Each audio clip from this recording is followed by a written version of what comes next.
Are you willing to sacrifice your life? The fuck was that, Ken?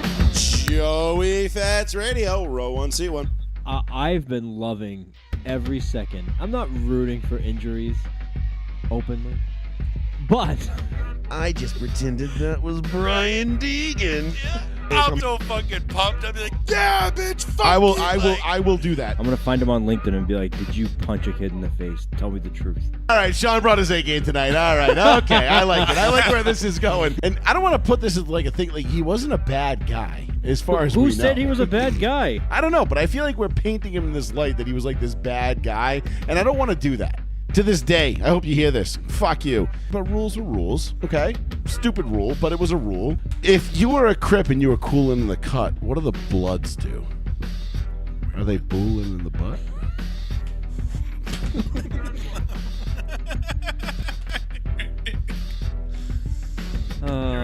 Yep. Also, we are extremely juvenile, and yeah, whatever. Fuck you. All right. I've used it. I admit it. You fucking smacked me in the ass, you dumb fuck.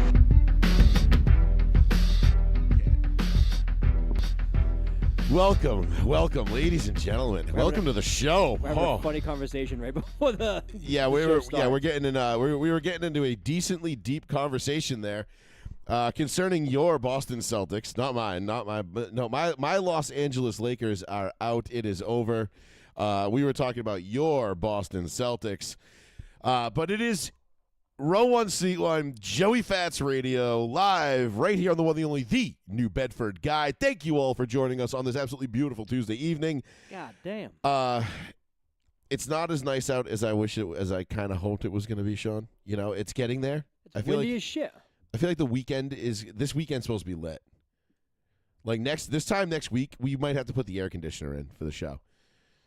It's supposed to be that good? That's what I'm hearing.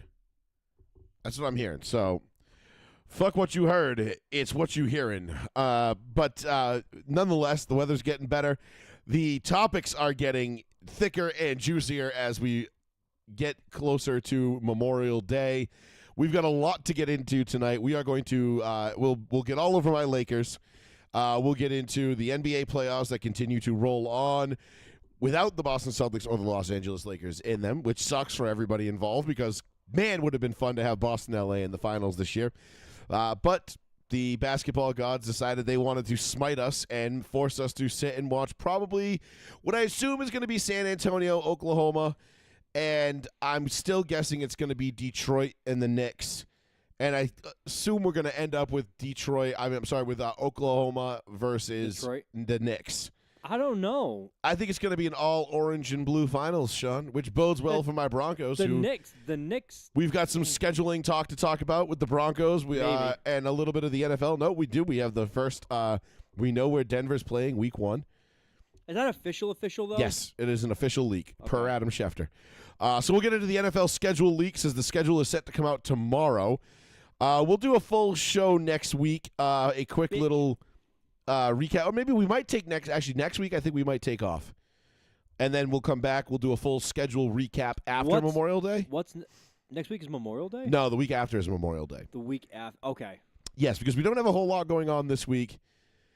Tuesday, I feel like will probably be kind of a flat day, but we'll see. We'll play it by ear. I mean, we don't really talk baseball because baseball is such a fucking dread to even talk about in the baseball. Show. Actually, I watched the Seahawks.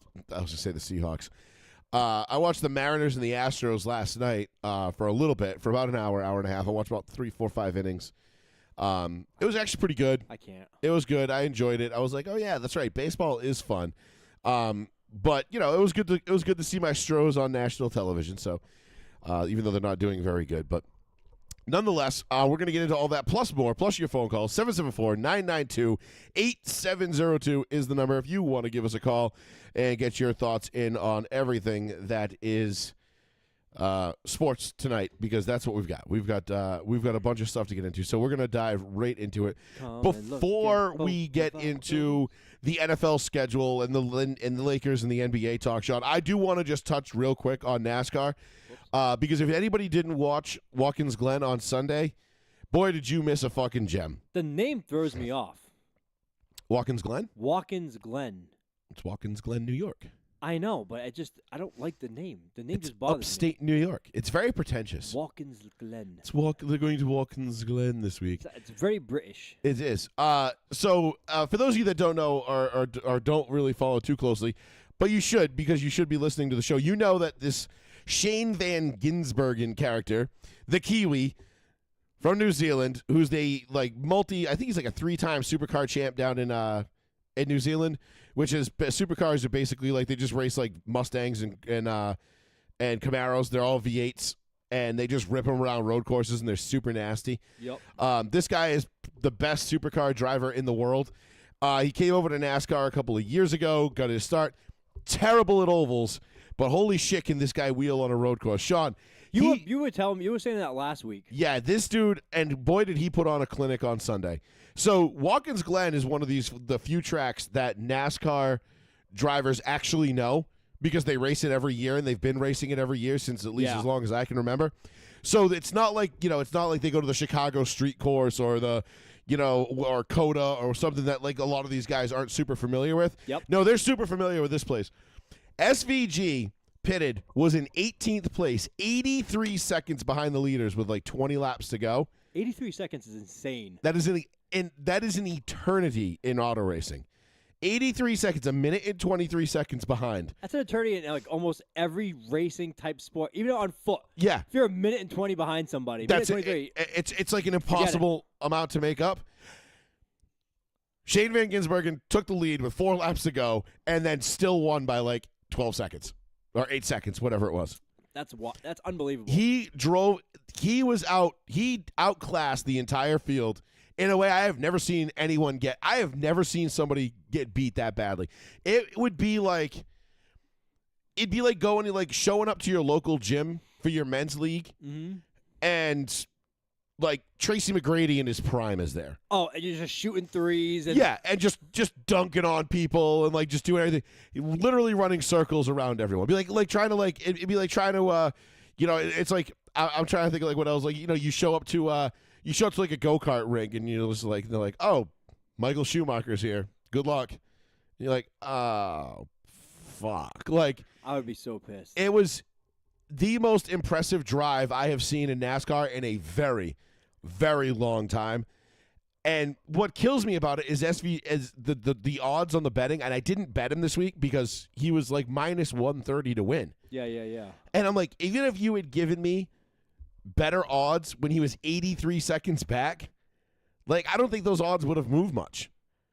Shit. If there was like a live bet option, I don't think it would have moved that much because there was just no way in hell he was losing that race. He was gaining like 2.5, almost 3 seconds a lap on the leaders, and it just he ran them down like it was like I don't know. It was embarrassing. That's insane. It was wild for him. If you're getting 2 or 3 seconds per lap consistently, you know how to like use your car and like navigate like those quick turns, not ovals, quick turns better than anybody else on that track. Yeah. Like the way his ability to like kind of just snap the wheel and steer with the gas pedal. Yeah. It's just unparalleled, dude. The way he carries speed through a road course is just nuts. It was one of the most impressive drives I've ever seen in all of my life watching NASCAR. And I've seen some pretty impressive drives. I mean, I remember watching Dale Sr. go from 19th to 1st in 4 laps at Talladega to win the $1 million bonus in 2000 in the October race, which was like mind-blowing because to get from 19th to 1st in 4 laps at Dega is not exactly easy. Anybody who knows restrictor plate racing knows it's hard to pass, but Dale Sr., we all know he could see the wind. But this was one of the most impressive things I've seen. Unfortunately, I didn't bet on him. I did win my week in fantasy though. For the first time all year, I play a fantasy NASCAR league. Fantasy NASCAR? Mm-hmm. Oh, okay. Yep, you just pick 5 drivers every week and 1 reserve. And then, however they finish, you get certain amount of points for laps led, the win. What happens if everybody picks the same drivers? Well, that's what the tough part is. It is basically everybody picks, so you can. A couple of weeks ago, somebody picked the drivers that finished 1st, 2nd, 3rd, 4th, 5th, 6th. Like that was their whole roster. It was 1 through 6. They won. They won. Dunked on everybody. I thought I did good. I had 1, 2, 4, and 5, and I was like, dude, I did great. Like 7th out of 9. It was awful. I would be rich. Shit. So I finally won my week this week, which was great. But I was pumped on that. Did not hit on my bets. But Sean, you know what bet I did hit on? Go on. Saturday night UFC, which is not a topic we typically talk about too much on this show, but I do want to bring it up because I did watch Strickland versus Chimaev. I don't know how to say his last name. Chimaev. Yeah. I don't know. The Chechenian, and let me tell you something, Sean. I threw $10 on Sean Strickland to win straight up. Right before the fight. I think it was not the fight before, but the fight before that. It was the kind of like chubby. I think he was Brazilian dude. I didn't watch any of the undercard before. I ended up watching a bunch of it. I shut the NBA playoffs off and watched UFC, which is something I've never done in my life. All right, like hand to God, you guys know me. I'm not a big UFC guy. I like it. I respect it. I understand why. Strickland's a psychopath. I understand the appeal. It's not my game. Like, most sports when you watch, like the thing that's funny about UFC is, for me, most sports that I watch, I'm like, oh, I would love to participate in this sport. Like, if I watch football, I'm like, I want to go play football. I watch racing, I want to go hop in a car and go race. Mm-hmm. I watch golf, I want to go on the golf course. I watch UFC, I have no desire to do it. Oh, I have no desire to ever fight somebody like that. None. No. I don't like. I did it for a little while, probably like 13, 14 years ago, whatever it was, and I have absolutely no desire. Like, getting punched in the face is just not something I enjoy. You have to have no sensitivity to like feelings at all to get like punched in the face and just be like, I have to just keep going. Like, you're gonna be a little bit of a psychopath. Oh, 100% have to be a psychopath. Yeah, and I don't have that, like, I don't have that switch in me. I was enough of a psychopath to be able to play football, but to me that was different. You had protection on, like, you had, yes, the threat of injury was very real, and it hurt even with the pads and the helmet. Yep.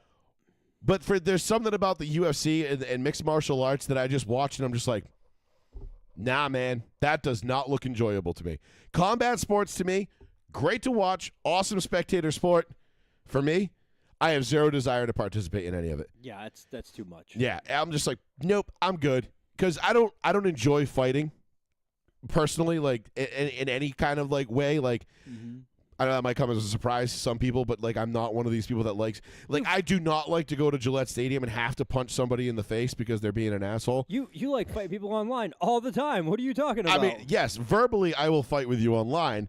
And I mean, don't get me wrong, like, I fought plenty of people in my day. I've gotten in, I'm not Tommy Tough Guy here. I've definitely lost more fights than I've won. Mm-hmm. But I just have no desire. Like, I don't understand the people that can fight for fun. Like, it just does not seem fun to me. Fighting is something that I do, like, when I'm backed into a corner and I have no other choice. Last-ditch effort. Yeah.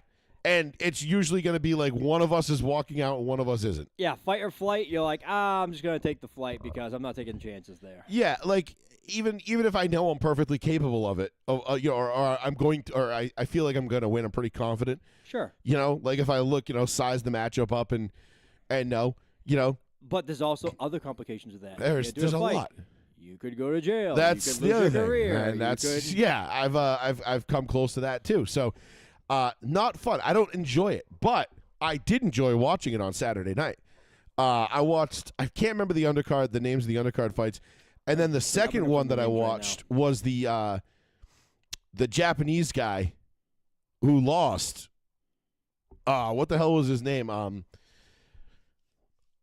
Tamaya? Or am I just making that up? Hold, please. Am I making that up? I forget.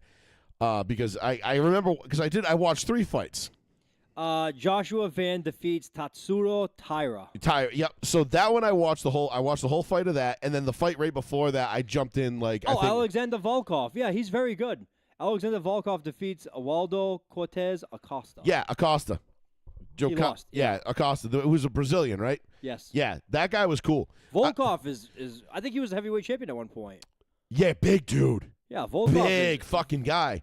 Hold on. Alexander Volkov. Yeah, he spoke very shitty English. Like, Joe Rogan asked him a question, and it was just like, and like he just didn't answer it at all. He was just like, if you can change and I can change, then we can all change. I'm like, did he just quote Rocky? He's a big Russian dude. He's like 6'8" or something like that. 6'9". Yeah. Big fucking boy. Yeah, he's 37. He's almost maxed out in like fucking age. I know Joe Rogan's short, yeah. but when he was standing next to Joe Rogan, I was like, good God, man. Damn, he weighs regularly 289. What the fuck? That's a big mother. I'm like, that is a terrifying fucking individual. Like, imagine going into like a bar and like that you like get into a fight with one of his boys, and next thing you know, like he has to step in. And you're like, you know what, sir? Never mind. So wait, all-time mixed martial arts record. He's 40-11, 24. Pretty fucking good. 24 knockouts. 51 fucking fights. Yeah. That's crazy. So he's been fighting for like 15 years. 24 knockouts, 2 TKOs, and 4 submissions. I'm not gonna lie, that was the first I'd ever heard of him. No, I've heard of him before. And I'm not gonna. And again, I'm not a UFC guy. Like I don't really pay attention to. I know Conor McGregor. I know done. Ronda Rousey. She's done. I know. Oh, she's fighting next week, right? Gina Carano on Netflix this Saturday. It's this weekend. By the way, Gina Carano. Listen, I'm probably gonna watch that. She has really had a glow up. Yeah. I was like, holy shit. Ronda's cute too. Not gonna lie, Ronda's kind of a hottie. Well, when I met Rhonda, she was like the nicest person. And she was like, "Oh, can I pick up your son?" And my son was like, "All right." Yeah. And he only knows Rhonda from WWE. Right. So when she was like, "Can I pick you up?" and he was like, "Yes," and he picked up, and he was like the biggest smile, like cheesing like that, like. Like, look at me. Yeah, and it was just so funny. And she was like, "Oh, you're cute," and I was like, and of course, like he just doesn't pretend anybody talks to him when like he doesn't know what to do. Yeah. So he's just socially awkward. So he's like, and just smiles at the camera. And then I'm like, "Hey, that was really cool." I'm like, "Thank you, blah blah blah." And she was really sweet.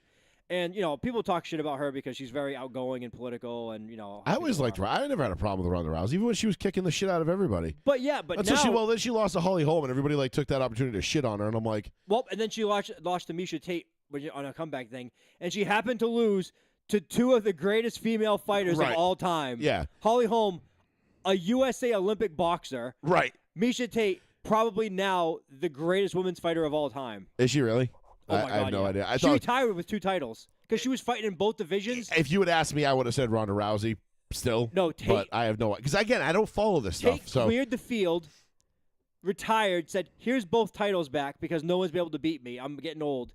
Someone came out and someone was like, "That bitch knew it was good for her. She retired." She was like, "All right," comes out of retirement. Guess I'll come back. Beats the shit out of that girl. And then she's like, "All right, I'm retiring again." That's hilarious.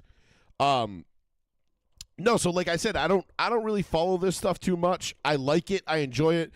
But again, you and I have talked, time and time again about my issues with 17 years Volkov's been fighting. 17 years. I'm sorry. All right, I mean, well, yeah, 6-1. I mean, I trusted you. I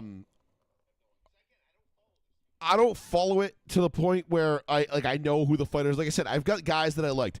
I used to like Ken Shamrock and Chuck Liddell, Tito Ortiz, Tank Abbott, like back in the early 2000s. Ken Shamrock, by the way, still wrestles like at local gyms and stuff like that. Insane. He's like in his 60s. He's gonna be up there. He is ripped, like jacked still.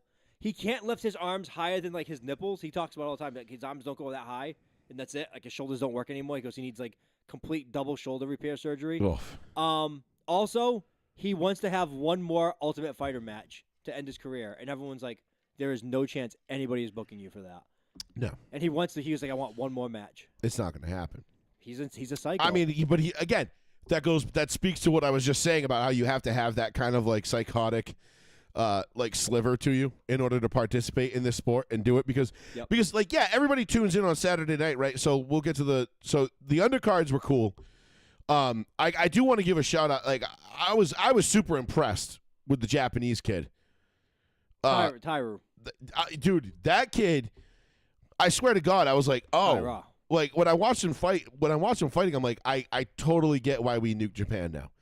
I was like, because if all the Japs are half as tough as this kid, that was going to be a fucking bloodbath, dude. This kid was fucking ridiculous, dude. He was taking shots and just eating punches. I mean, there was at one point he was out, and he was even pissed that the ref called it when he did.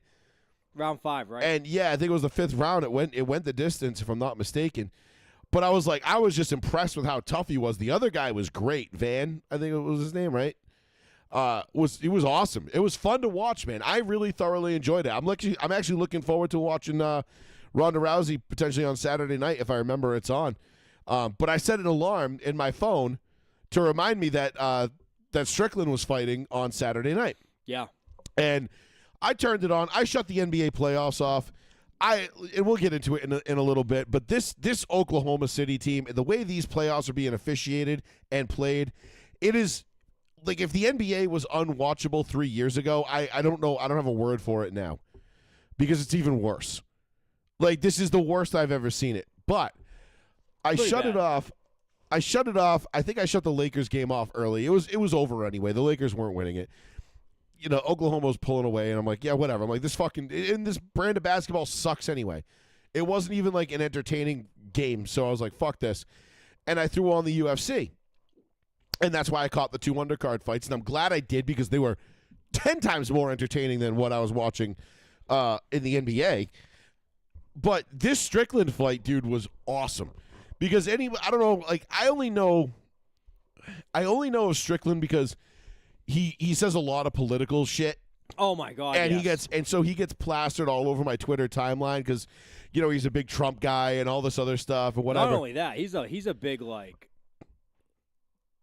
I don't even know how to classify him. He's not just a Trump guy. If you were to tell him he's a Trump guy, he'd be like, "That's fucking wrong. That's not all I am." And he would go into like a rant, on a tirade about it, and, which is why I love him. Because he's a character. He's like John Rocker on steroids. Remember John Rocker? Absolutely. Yeah. Imagine having to take the subway with all these gays and immigrants. It's like John Rocker, also American treasure. We should hold him close to our hearts. By the way, John Rocker has a Twitter account that he started a year ago, and his first tweet was, "Everything I said was true 25 years ago." It's probably like 18,000 times more true now. But the fact that his first public tweet in like almost 25 years it's amazing. I'm not taking back anything I said. It's like I you're regret, still out there. I regret nothing. Yes, essentially, I regret nothing. So anyway, I know of Strickland. I don't know anything about him. Like I don't know like he is a good fighter. I don't know. Bro, here's my thing. I don't know what he's good at. I don't know if he's like a stand-up guy. Is he a jiu-jitsu guy? Is he whatever, like, what are his strengths, his weaknesses? I have no idea, Sean, and I don't pretend to. Yep. You know me, I go through fits with the UFC where I'm like, oh, this is really cool, and then I'll not pay attention to it for 4 years. Right. And that's not hyperbole, it's not an exaggeration. This was the first fight I watched since Conor McGregor. So whenever the last time Conor McGregor lost to that other Chechnyan kid with the beard, was it Khabib? Khabib. Khabib? No, it's Khabib. He left forever. Which, good, because he was an asshole, and I didn't like him. I did think he was an asshole, to be honest, too. Like, I understood the whole beef between him and Conor was like, hey, I'm literally doing all this for show, and, like, after the end of it, I'll probably shake your hand and be like, hey, good job, and stuff like that. And Conor is very much like a showboat. But sure. But Khabib, I really thought was, like, a pure asshole, and his family had their own issues with, like, potentially terroristic shit. And yeah, they were a bunch of Muslim terrorists. They were a bunch of Chechnyan Muslim terrorists. There was a lot of shit there that kind of like the worst appreciate. people in the world. So anyway, I find out, like, I obviously, like, I kind of, like I said, I knew of Strickland. Like, I've heard him, seen him reposted on Twitter, this and that. I have no idea about his fighting style, his strengths, weaknesses. I know enough about, like, mixed martial arts to watch it and be like, okay, like, I can kind of see. Like, I can pick up what they're putting down. I'm not completely ignorant to the sport. I just don't watch it and follow it like a lot of my friends do. And, like, people who watch it, they're like, oh, he's this, he's that. He's, this guy's a striker, and this guy's jiu-jitsu. And I think of him just as an aggressive fighter. I don't think of him as, like, and I could be wrong on this, too, because I'm not going to sit here and claim I know every detail about every fighter. But what I do know of Sean Strickland is I would put him in the same class as Nate Diaz, if you remember Nate Diaz. Sure, I remember Nate Diaz. So I put him in, like, that kind of class. Again, don't know anything. I remember his name, I should say. I don't remember. I remember watching him fight, and I remember his name, but I don't know anything about him. Oh, just he was kind of a brawler, right? Yeah, that's how I pretty much consider Sean Strickland. Okay. Strickland could be like a very aggressive brawler. Like when we had Connor Matthews on the show a couple of years ago. Yeah. I paid a lot of attention to his stuff. Looked like a very, like, more like technically sound fighter, like, was more of a jiu-jitsu based kind of guy and all that kind of stuff, which I have a huge appreciation for. I mean, I have a bunch of buddies that do it, local guy I used to work for at a local paintball shop, went over to Dubai and like won tournaments over there in jiu-jitsu. Like, he's nasty at it. You know what I mean? Like, and so like I have a very fond appreciation for it. I just don't care to follow it on a regular basis. Yep. But the Strickland fight caught my attention because it was against this Chechnyan again. So immediately in my head, I'm thinking like, ooh, this is revenge for Conor. Yeah. And then I realized it wasn't the same guy, and I'm like, different guy. And then I realized that this guy is actually probably better than Khabib. Or at least is what most people will like. That was kind of the general consensus of what I was getting online. I don't know. This is one of those things He where was, what, 15-0? I don't know his record. I think he was 15-0 going into this fight. Maybe his UFC record is 15-0. He was definitely undefeated going into this. Then maybe that was his UFC record. I don't know his whole mixed martial arts record. But there is definitely going to be one of those things where, okay, how do you measure these two up? Like, do you start comparing them because they come from the same part of the world and have the same look? Like, then what? Like, how do you compare right. guys? It's like, because this guy's jacked and black, we were going to compare him to T.O. But if he's tall and skinny, we're going to compare him to Randy Moss. So like exactly. It's like, it's like. And if he's short and white, you're Wes Welker. It's like, we have Warren Moon and Steve McNair. They're you're definitely tall and the white? same. You're Ed McCaffrey. Yeah, Maybe you know what I mean? Middle height and white, Wayne Corbett. That's what I mean. It's things like that. It's like, I don't think they were that much the same. Like, Khabib was more of like, if you remember Khabib, because we had this argument on this show. He was a wrestler, right? Like, wasn't he a big was like time, basically ground game? Like, yeah. Conor wanted to stand up and fight. Didn't Conor go up a weight class to get to him though? Maybe Conor went up and down weight classes a lot. He went up and down weight classes because he wanted the money. So whatever the money was, he went up and down the class to get it. But I mean, it did negatively impact him. I think I remember that being a part of the equation in the Khabib fight. Sure.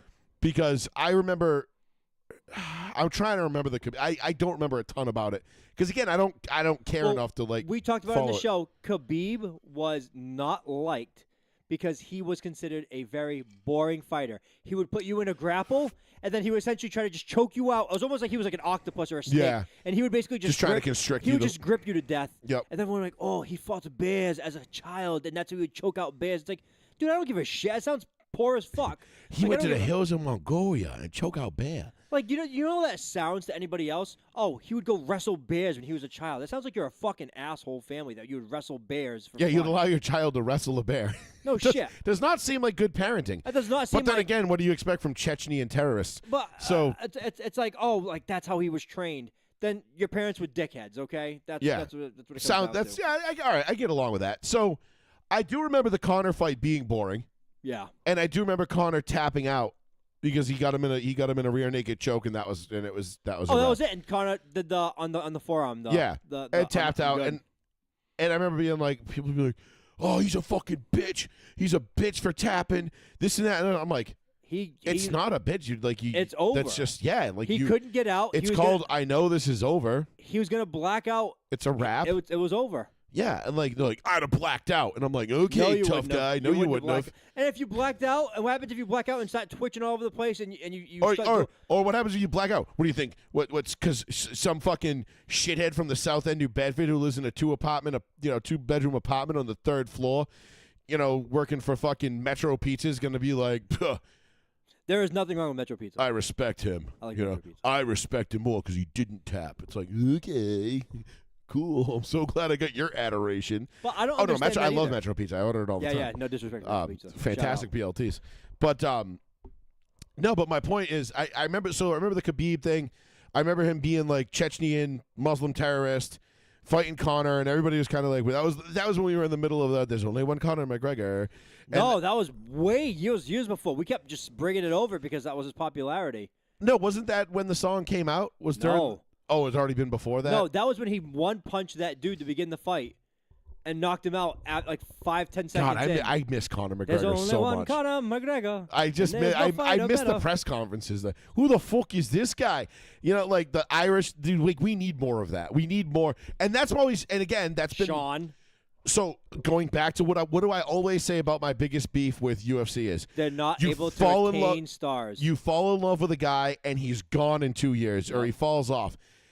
So you've got to kind of cycle through them, and every once in a while you'll get a Conor McGregor or a Sean Strickland that comes up. Now, like every time Sean Strickland fights from now on, I'm going to watch because I'm emotionally involved with him. No homo. You know what I mean? Like now, like I'm invested because now I want to see him. He beat this dude who was undefeated. And from everything I read and saw online and listened to the Joe Rogans and, all the, the couch potato MMA guys, the guys that are sitting there, scoffing down ho-hos and drinking Mountain Dew and sitting there being like, well, I would have put him in a rear naked choke right there. I don't know why he didn't try to make him submit. He probably should have gone to the stand-up game a little bit earlier. It's like, all right, you fat fuck, shut up and sit down. Like, you've never fucking seen the inside of an octagon, let alone a gym. In your life, and yet here they are critiquing it. But anyway, that's what Twitter's for. My point is, from what I could tell, Sean, and from my limited experience and knowledge with the sport, it looked like Strickland kind of freaked him with the okey doke and went to the ground and just played defense. Where this guy, I think Chimenev, I'm gonna keep fucking his name up. Chimev. Let's just call him KC. Yeah. We'll just say KC for now because I don't want to keep like butchering his name. KC was more of a ground guy, right? Or at least that's what you thought. That's where he was looking to take Strickland. Well, that was probably what was going to be his victory was going to be. Was going to be him taking him out. To get him to submit. Yeah. And that kind of thing. I think when, like, watching it and then watching Strickland go to the ground and just play outstanding defense on the ground, never letting KC get in a position to really submit him. And it looked like it was close a couple of times. And I'm telling you, I threw $10 on Strickland before the fight. And I only threw it on it because I was like, fuck it, man, USA, baby, let's go. And I threw $10 on him because I had placed my bets for NASCAR, and I had $10 left over in my FanDuel account, and I was like, fuck it, I'll put $10 on him. If he wins, he covers my NASCAR bets for tomorrow, which I knew I was going to lose because I didn't bet SVG, and, whatever. But nonetheless, neither here nor there, I bet on him, and I was rooting for him. And it looked a little touch and go there for a couple minutes. Mm-hmm. But all I will say is this, because I don't know enough about the fight to talk X's, O's, and styles and this and that. All I'm going to say is that I was emotionally invested in this fight. Like I haven't been that emotionally invested in a sport since the Daytona 500, or probably even prior to that, the AFC Championship, the AFC divisional game with the Bills and the Broncos. Okay. That was the Bills-Broncos game was probably the last time I was this fired up and emotionally invested in a sport because even actually Daytona, I was sick as a dog for Daytona. Yeah. I was puking and shitting my brains out all day during the 500, and I couldn't even really enjoy it. It's the first time I've been sober on Daytona 500 Sunday, and since I turned 21, or even before that. But nonetheless, I was invested in this fight, and it was because it gave me super, like, Iron Sheik Hulk Hogan vibes.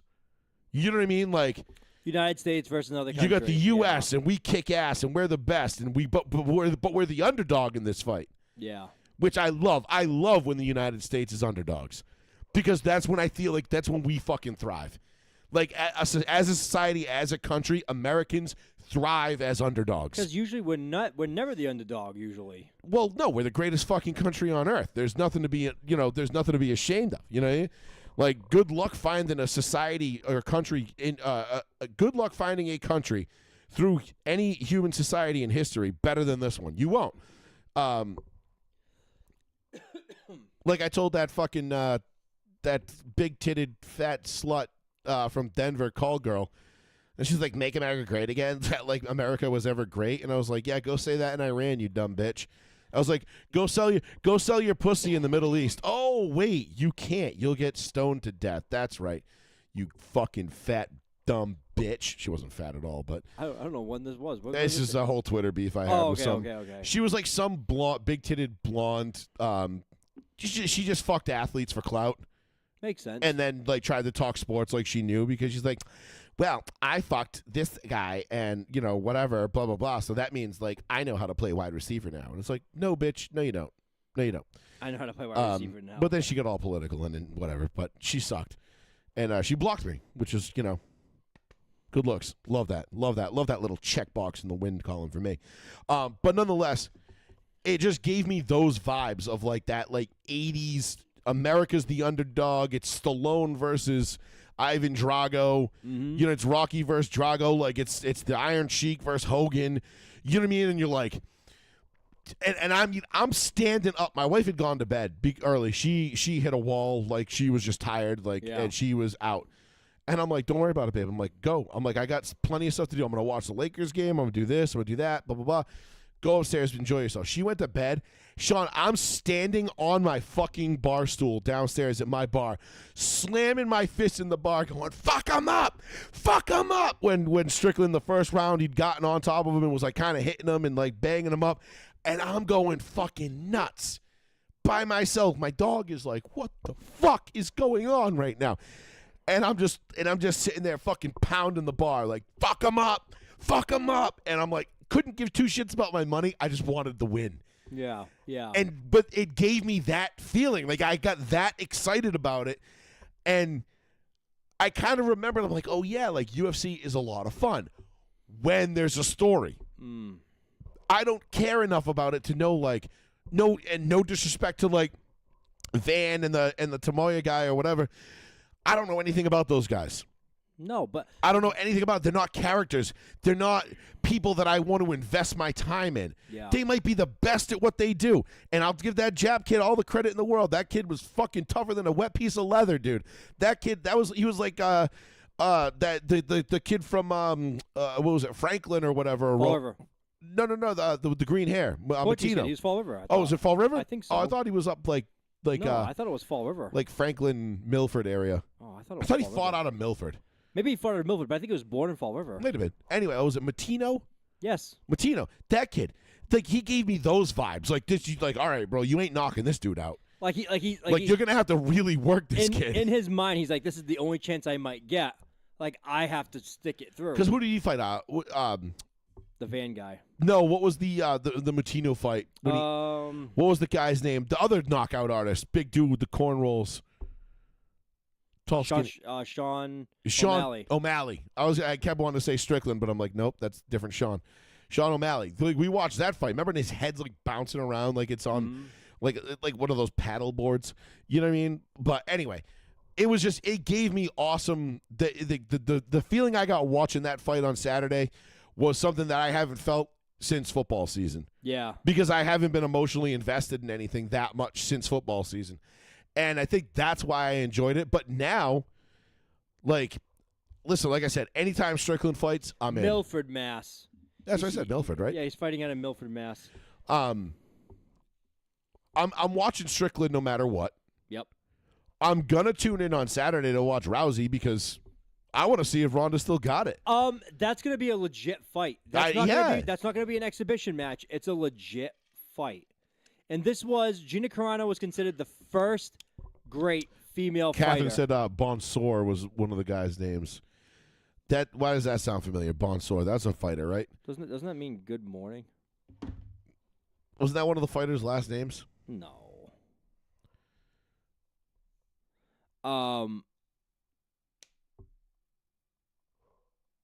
Hold up. But no, Gina Carano was considered like the first best, the first good female fighter, and then Ronda Rousey. Good morning. I don't know. Then Ronda Rousey came in, and Ronda Rousey like reset like the. I'm also not Portuguese. Ronda Rousey reset the women's fighting division. Yes. So it's like the best first two fighters. But you know what? But you know what the best part about this is now, Sean. 10 years ago, I would have had to pay $100 to watch that fight on Saturday. Not anymore. And I would never have paid $100 because A, I was by myself. B, it's one thing if you got a bunch of guys that come in, throw $10. Hey, we'll get the fight at my house. Everybody throw in 10. We'll all order it. That's all fine and well. Yeah. But you don't have to do that anymore. And it's so much more easily like now. All these like now I'm looking forward to a couple of weeks when they fight on the South Lawn of the White House. Like, that's going to be fucking electric. I can't wait to see that shit. Yeah. I mean, just what a fucking day. So now all of a sudden I find myself now I'm looking at the cards and I'm like, all right, who can I root for? Who's a guy, who's a character that I can get involved? Like I need somebody to not relate to, but attach myself to. You know what I mean? This was always our discussion with when TKO is the umbrella company for WWE and UFC. There was supposed to be some big hey, the UFC, the WWE raised all the ticket prices like UFC. Mm-hmm. Now you have WWE fans saying, hey, you're pricing me out. I can't go to all these big name matches, and you don't have all these small house shows and house venues anymore. You're literally just doing all big shows. Yep. And the wrestlers are wrestling less. That's one thing. But the UFC was also supposed to take some entertainment value out of it. They're supposed to do big screen entrances, fireworks, almost like a theatrics type. But do you think the fighters don't want the big screen theatrics No, like that? they definitely want it.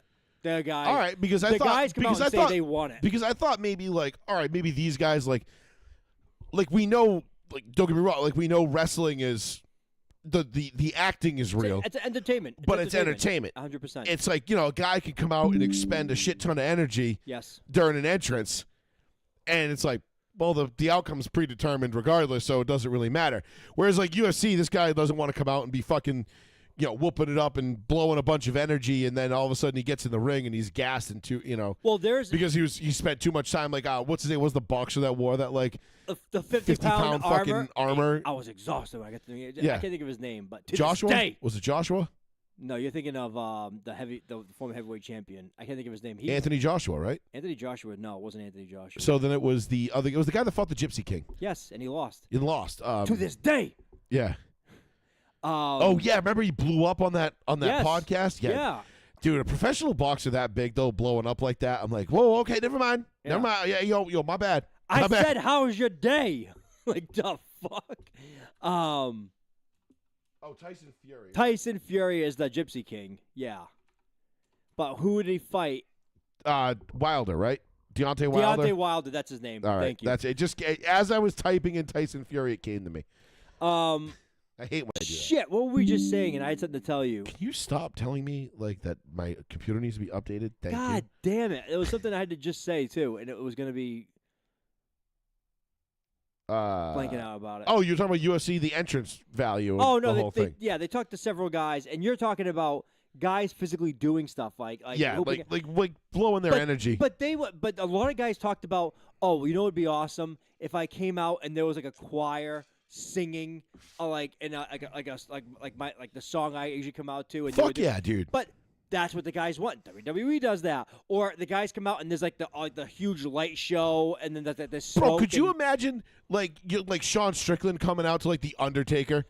The light, the gong hits, the lights go out, and here comes Sean Strickland. I think Dustin Diamond Poirier came out to the Undertaker's gong one time. That's sick. And he came out in a black coat and a black, but it wasn't like a. It wasn't a cowboy hat. It was like a black baseball cap, but he just looked down the whole time, and he just came out slowly. But different guys do different things. But there is definitely the guys want. Well, imagine Strickland coming out to Hulk Hogan's theme. You know, because it's been almost a year since Hogan died. I wouldn't be surprised if that happened. And then he comes out.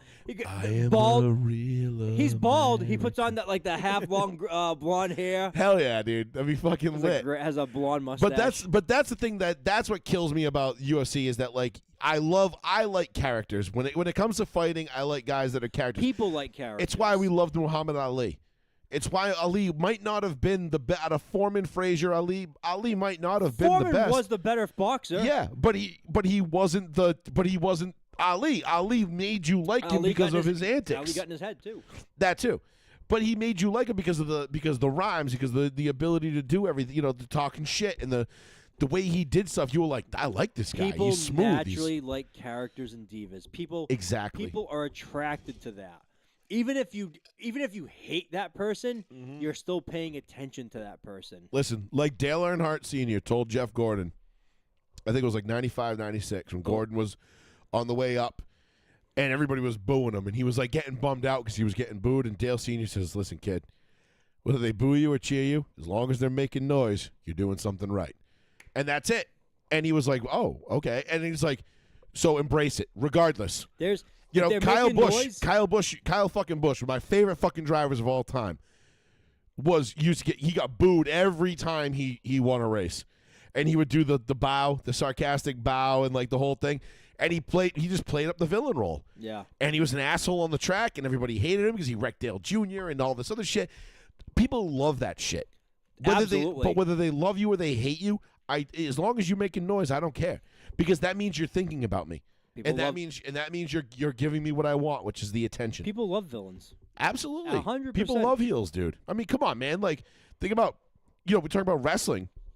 Go back through wrestling history. How many times have you rooted for a heel? The heels make the baby face that much better. Of course. If you have a baby face just plow through all your bad guys, who fucking cares? This guy's bullshit. He just beats Right. everybody nonstop. But if you have good heels that build your baby face to have that magical comeback, and the guy's like, hulking up like Hulk Hogan used to do, Right. or they do the thing of like, whatever they do. When he's going Super Saiyan. Yes, exactly. like that builds to that. You're like, holy Kagrog, you shit. dog. You did it. You this is finally amazing. did it. Look at the WrestleMania 2 years ago, WrestleMania 40, when all those things kept happening. You had Cody Rhodes versus Roman Reigns, and then you had like the Uso brothers came out, and I was like, okay, that was one thing.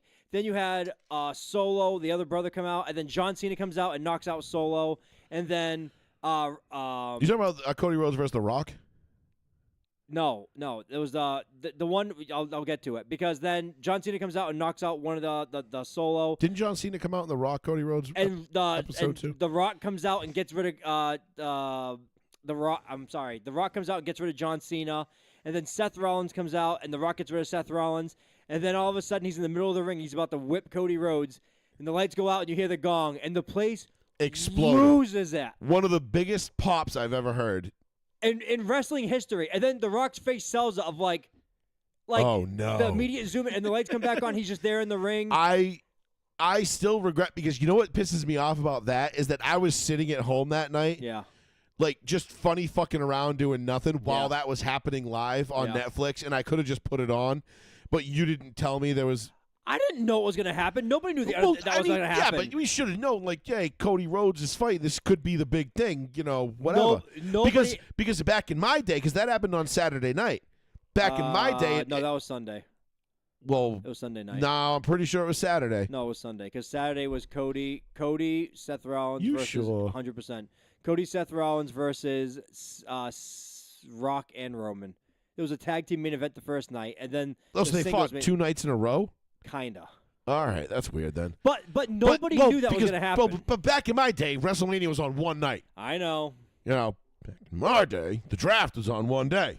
We used to have to wake up at noon on a Sunday It took us 12 hours. and stay up until midnight to see who Mr. Irrelevant was. And but no, that I was emotionally invested in this fight, albeit all of like whatever, a half hour or however long it took. But I was floored, and I've never not been a fan of the UFC. I've always liked the UFC. I love what it's all about. I love the fighters. I love the action. I love the fighting, and watching these guys. Yeah. I just wish there was more Stricklands, more McGregors, like more people that would come out, talk mad shit. Talk reckless amounts of shit. But I get these guys are pros and they have a ton of respect for each other, so they don't tend to you really got to have a guy that you don't like to talk mad shit to him. You know what I mean? Like Chuck Liddell, Tito Ortiz back in the day really didn't like each other. No, But each social other. media was nothing like it is today, Mhm. and you unless you followed the sport, you didn't know that they hated you. You knew there was some general dislike there, but you didn't know that they fucking loathed each other and they couldn't wait to kick each other's asses. And then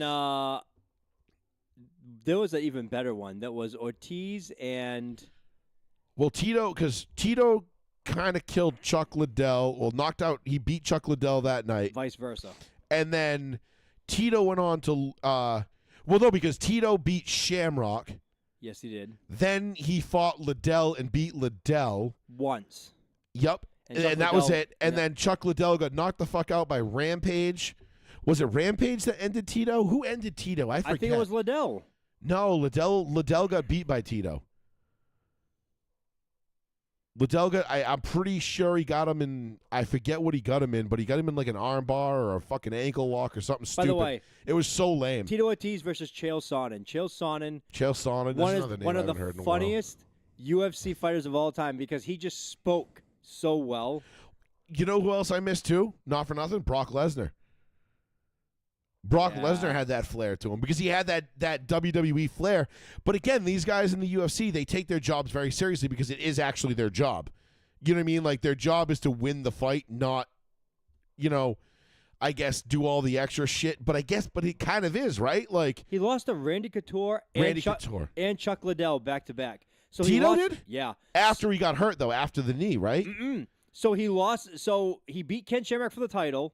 He loses the title to Couture. Then he has to fight Chuck Liddell to be the number 1 contender for the title. And then he got killed by fucking Chuck Liddell in that fight. But then he beat him in the rematch. He definitely beat Liddell in the rematch. Nope, he lost again. Then it was, okay, so then I have it fucked up because then what happened, then Liddell lost to Rampage, and that's what ended Liddell. Yes. Because Rampage That makes more sense killed because Liddell. yeah, that makes more sense. I thought Tito, for some reason, I thought Tito beat Liddell. Maybe I'm thinking he beat Shamrock because I was a big Shamrock fan. Listen to Because I remember being very mad that Tito Ortiz won a fight one time, and it was probably the one against Ken Shamrock where he came out with the fucking ill lineup that was like came down to like a point right here and like just all like, and Ken Shamrock looked sick in that fight. Ken Shamrock hated him. Yeah, because weren't they because Ken Shamrock's California too, right? Yeah. So I know Tito was Huntington Beach. He was the Huntington Beach bad boy. And then what was Ken Shamrock? Was he from the Bay or was he from South Cali, SoCal too? If I remember correctly, he was. Again, I remember this shit, but I don't I didn't follow it This is when he was done with wrestling. He went back to the UFC for a bit. Yeah, but because what was the name of their gym? The Lions Den. The Lions Den. Where like it was just sink or swim. Yeah. Like they would go in there. You'd go in there your first day, hop in the octagon, and get like a career-ending injury day one. And they're like, oh, well. Listen how Tito Ortiz's career ended. Tito Ortiz, I'm going to give you the names of these guys. He loses to end his career to Chuck Liddell, Rashad Evans, Lyoto Machida. These are all big name guys. I was going to say all really good fighters. Forrest Griffin. Matt Hamill. No idea who Matt Hamill is. Rashad Evans again. Rogerio Nogueira and Forrest Griffin again. Then he ended all like 1, 2, 3, 4, 5. He loses 8 fights in a row, and he's like, "Fuck it, I'm done." The fact that he was able to lose 8 fights in a row and still keep coming back is impressive as fuck. Tito was always impressive though. Like Tito was a great fighter. I thought back in the day, or at least his last 4 fights, his last 4 losses were all by knockout. You're right, because no one would go to the ground with him because that was where his strong suit was on the ground. No, I mean he got knocked out. Yeah, that's what I'm saying. Yeah, they would make him stand up and box. Like that's how Chuck Liddell beat him. Yeah, and I mean, if I remember, it was bad at the end. And then Rampage ended Chuck Liddell. That sucked. I remember watching that at Tommy and T's house. Dude, Rampage today. I was so mad. Rampage today is one of the funniest motherfuckers on like live TV. Not live TV, live social media. Well, doesn't he go around with that boxer kid that like trolls people that got knocked out? That's his son. That's Rampage's kid? That's his son. And the one that Larry Wheels slapped the shit out of? Yeah, because his son jumped into a wrestling ring, and the guy like slapped him to be like, "Yo, get out of the ring! Like this is like we're doing a thing here." And then the son was like, "Oh, we're wrestling," and knocked him out, and then started punching a knocked out guy in the ground repeatedly, and was like wicked fucked up. Rampage was like, "My son was in the wrong. He 100% deserves all the punishment he gets, and like he's paying for his medical bills. Like he was in the wrong." So Rampage was just like, nope, he was 100% in the wrong. Like, I'm not defending now. Yeah, Rampage all of a sudden became like the voice of reason. No, he's very reasonable. But because remember he wasn't though. Remember wasn't Rampage? He was an asshole. Wasn't he a total asshole Big back? Time. You know what I mean? Like back in the day. But everywhere he goes, he has like a live chat bot. Like if you donate, it says whatever it is. Yeah. And he'll go to like public places, and like he was talking to some girl at a bar at a public place, and it's like, blah blah blah, donated. It's like SpongeBob's voice. Donated $1. You bet you want to bury your face in those titties, don't you? And he's like stares at the camera like it's like his life. So that was his kid that got slapped by Larry Wheels and then right hooked by that other dude. His kid knocked out that guy in the wrestling ring. No, I'm not talking about that. So did you see after the fact? Like yes, I guess the other guy that took him off and slapped him. You know that fucking little annoying white dude kid Jack Doherty? That like hires private security, walks around like this and just walks into people and then goes, "What?" And then the security guard comes in and like steps in. Yeah. Like, so he does shit like that. Yes. But I guess his kid, I guess this kid was like, I didn't know it was Rampage at the time. Yeah. That was like the guy that was with him because Rampage was his security, this kid. And so I'm watching this kid and he goes up and he's like starts hitting on this dude's girl. And like in a disrespectful manner or whatever. and like telling this guy, and this guy's just like, this dude's like, I don't know, he's like 6'6", 290 pounds, and I guess he was a former UFC champion at some level or whatever. So he could throw a fucking punch. Let's put it that way. And the kid's talking mad shit to him. And I guess the kid's a good boxer. I guess that's what his thing is. He is, boxing. yeah. He's a boxer. He's like actually pretty decent. And he goes and he runs his mouth to this dude and it's like on a porch at like a restaurant or a bar or something like that. And the dude's like, "Oh, really?" And the kid's like, "Oh, yeah." He's like, "Bro," he's like, "Yo, your girl's coming with me, dog. This, that, da, da, da, da," like talking mad shit. And the dude just just right hooks him right across the chin and just puts him to sleep. Mm-hmm. And Rampage is like, "Bro, you just stepped to a fucking UFC champ. Like, what did you think was going to happen?" Then they show the one where he did it to Larry Wheels. Yes. And Rampage is like, "Bro, that's Larry Wheels the GOAT, bro. Like, you don't talk shit." Like, he tried telling Larry Wheels, his girl, like, no, come with me. Like, you don't need this fucking chump. And Larry's like, "Bro, we doing a bit right now? Like, what's going on?" He's like, "Nah, man. Like, I'm taking your girl. Like, you're a bitch. Like, da-da-da-da." And Larry just open palm slaps him. And the kid tries to fight him, and like Rampage steps in and is like, nah, like grabs the kid and he's like, no. He's like, "I ain't fighting Larry Wheels. You're fucking crazy." And not that I don't know if Larry Wheels knows how to fight or not, but Larry Wheels is Larry Wheels. Like, if you know anything about Larry Wheels, he's one of the strongest human beings on earth. And Rampage was even like, "Bro, like, you stepped to Larry Wheels. You stepped to the GOAT's wife, bro. Like, what did you think was going to happen?" Mm-hmm. It was like this whole Twitter thread. I was like following this whole thing on Twitter. It was really stupid. Yes, that is the same kid. But yeah, anyway, so his kid's kind of a fucking dick. But he does it for like internet clout though. It's not funny. I think it's done now. It's like that. It's like I said. He's like the Black Jack Doherty. Yeah. Like that Jack Doherty kid's like mad annoying, but he's got millions of dollars from YouTube shit. Yeah. I Like don't know. he's super loaded apparently. That kid's gonna end up dead one of these days. I mean, I'm not saying I hope he dies, but I hope he loses everything. Because he's fucking annoying as shit. Like, he's probably going to lose everything. when you go around doing that shit, punking people off like that in public for internet clicks and likes. And where are that kid's parents? Like, ever? He's been doing that since he was like 12 years old. That's what I'm saying. He was like a little kid doing it. And like, he's doing it. He's got the stupid haircut and the whole fucking nine. He must be bald. You know what I mean? Like, his hairline must stop all the way up here. And he just pushes it straight down. Pushes it straight forward. Yeah, he looks like a fucking, like a triceratops or something. But anyway, he's a little fag. I can't stand that fucking kid. But anyway, 774-992-8702 is the phone number. If you want to give us a call, we're talking UFC right now. We're going to get into basketball. We're going to get into the Lakers. We're going to get into the Celtics, trade rumors, NBA playoffs, NFL schedule, all that good stuff too. But I did want to give the UFC its due because it's something we don't necessarily talk about on this show very often. But I was enthralled with what I saw on Saturday. It was some of the best sports entertainment I have seen in a long time. And I'm fucking thrilled. I'm looking forward to watching Ronda Rousey on Saturday. I'll put it to you that way. Mm-hmm. I'll tell you right now, Sean. It's the first time and maybe the only time I might say this. I'm glad I didn't pull the trigger on canceling my Netflix. Oh yeah. Because now at least I'm excited to I'm see going to be able to watch Ronda Rousey on Saturday. So give us a call if you want to talk a little bit of UFC. We're going to get into the NBA, the playoffs. Should so I, on should and I so ask forth. my trivia question to see if anybody can get it on Yes, there? actually, you're right. So Sean came up with a trivia question today that stumped the fuck out of me. It's still stumping me. I've been racking my brain. I've narrowed it down to the era, but I don't know. I still can't fucking put my finger on it, and I know it's going to be something stupid obscure, and I probably know it, and I know the names. I know I'm going to know the names. But I have not given Joey a hint he yet. has not given me a hint, nothing. I feel like I give him a hint, it will help him more. But here's the question.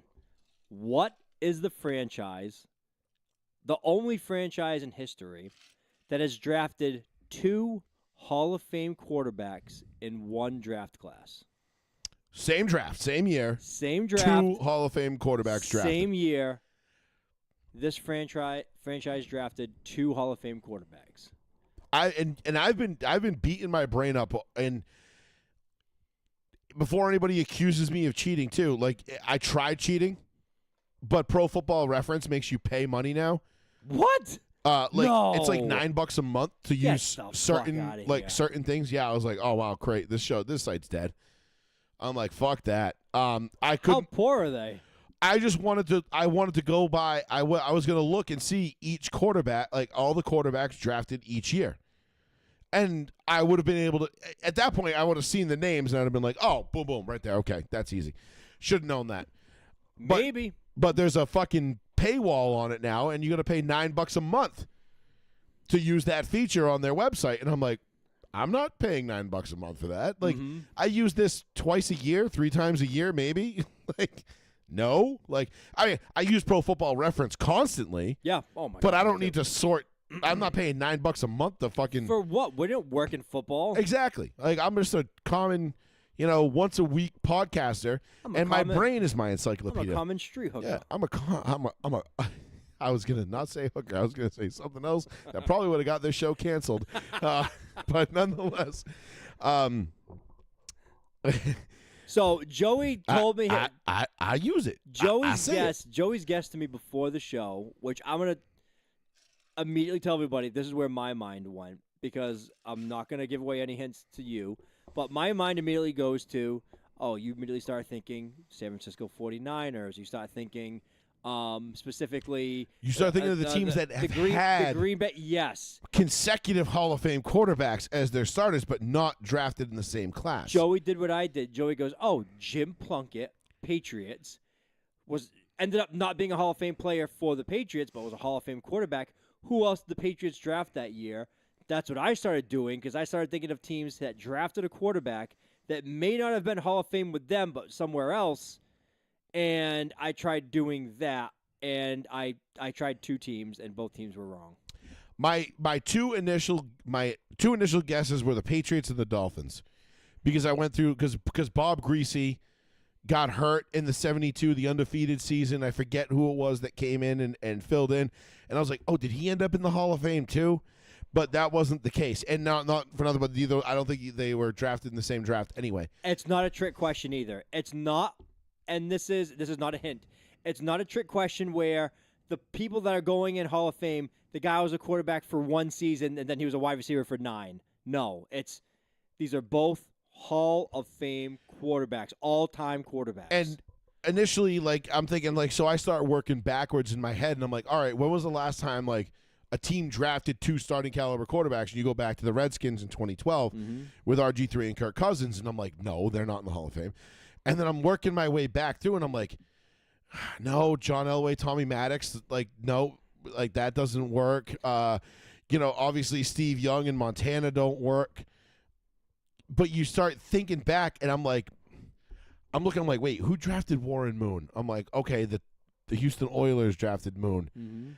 And I'm like, who the hell did they draft anybody else? Because obviously Moon went on to Canada for a number of years. And I'm like, who the fuck was the quarterback? And I couldn't think of it. And I'm like, so I'm going back through it, and I'm trying to rack my brain. I even went the Randall Cunningham route. Cunningham was another guy that I thought of. You know what I mean? Because again, and so I'll give this hint as far as where I got to. I'm in the right era, which was the decade was the 70s. Yes. So it was in the 70s, because that's the only time, because in the modern day, if you take 2 quarterbacks in the same draft, you're going to get, as a GM, you're probably going to get fucking fired. You're basically saying one of the quarterbacks is bound to be shit. Yeah, or you're basically Mike Shanahan saying, I want Kirk Cousins, and Dan Snyder's like, no, I want RG3, and Mike Shanahan's like, well, I'll show you, and we'll take guess both. We're getting both. Yeah, guess we're getting both, motherfucker. But it is a tough question. I'm still racking my brain trying to think of who the fuck it was, because I keep going back to those Cowboys teams, like I said, with Craig Morton and Staubach and all these other guys, and I'm like, fuck, who the hell was it? And I'm sure it's probably an obscure team that I'm not even thinking of. It's obscure in my head, because back then there wasn't even 32 teams, so we can eliminate the Houston Texans, the Jacksonville Jaguars, the Panthers, and did I say the Texans? I said the Texans. Oh, the Titans rather. We had the Oilers. Titans. So we could eliminate the Titans. Titans. The Titans technically were. They just moved. Yeah. Yeah. So you can eliminate because the Texans were 0-2. Jags and Panthers were 95, 96. 95, 96. And then beyond that, Arizona's been around since 1947. So they're like a candidate, and I'm like, fuck. I'm like, who the hell did the Cardinals draft as quarterback? I'm like, I don't even know because it's like nobody. The thing is so. Let me ask you this, and you can just say yes or no.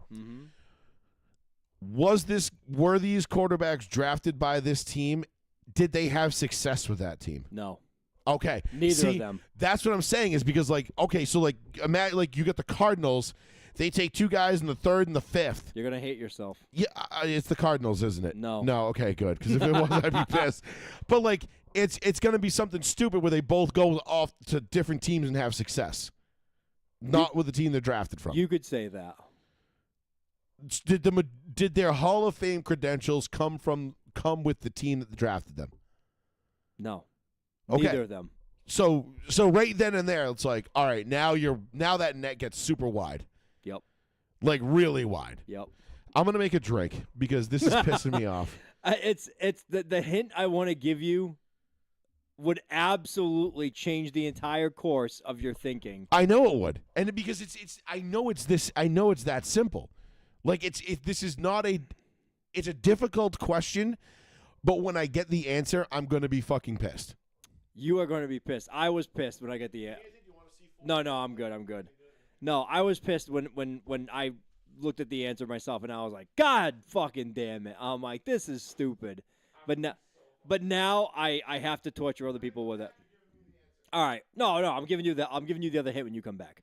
So, yeah, I let's talk about the Red Sox for a second, huh? Let's talk about what's going on in the Red Sox world. We can't hit, we can't pitch, we can't do anything well. Is there anything on this Red Sox team that is even remotely likable?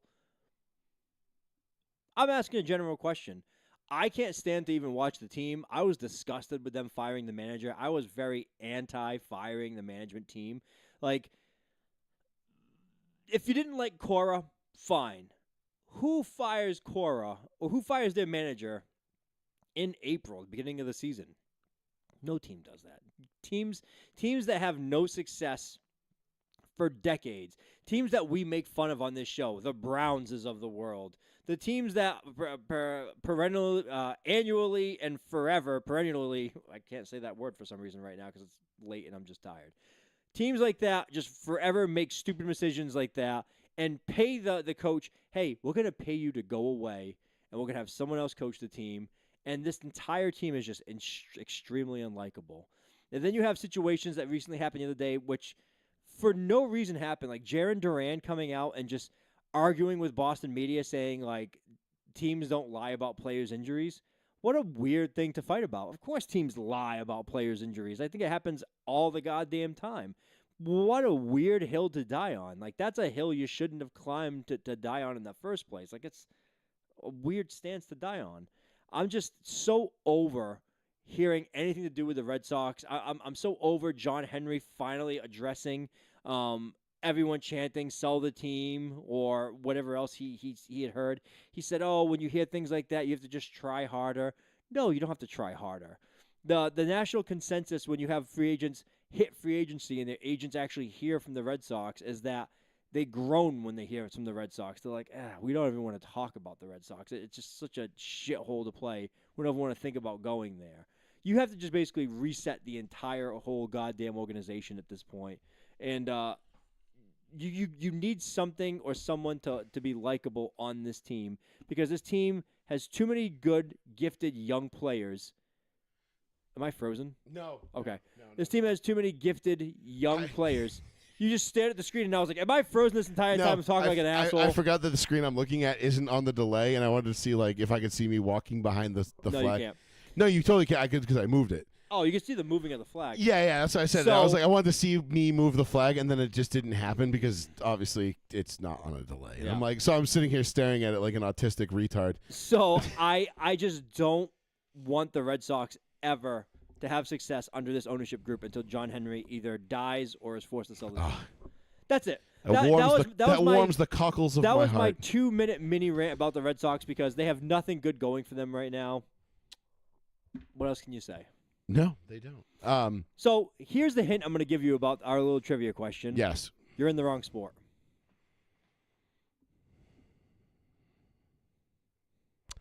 Son of a bitch.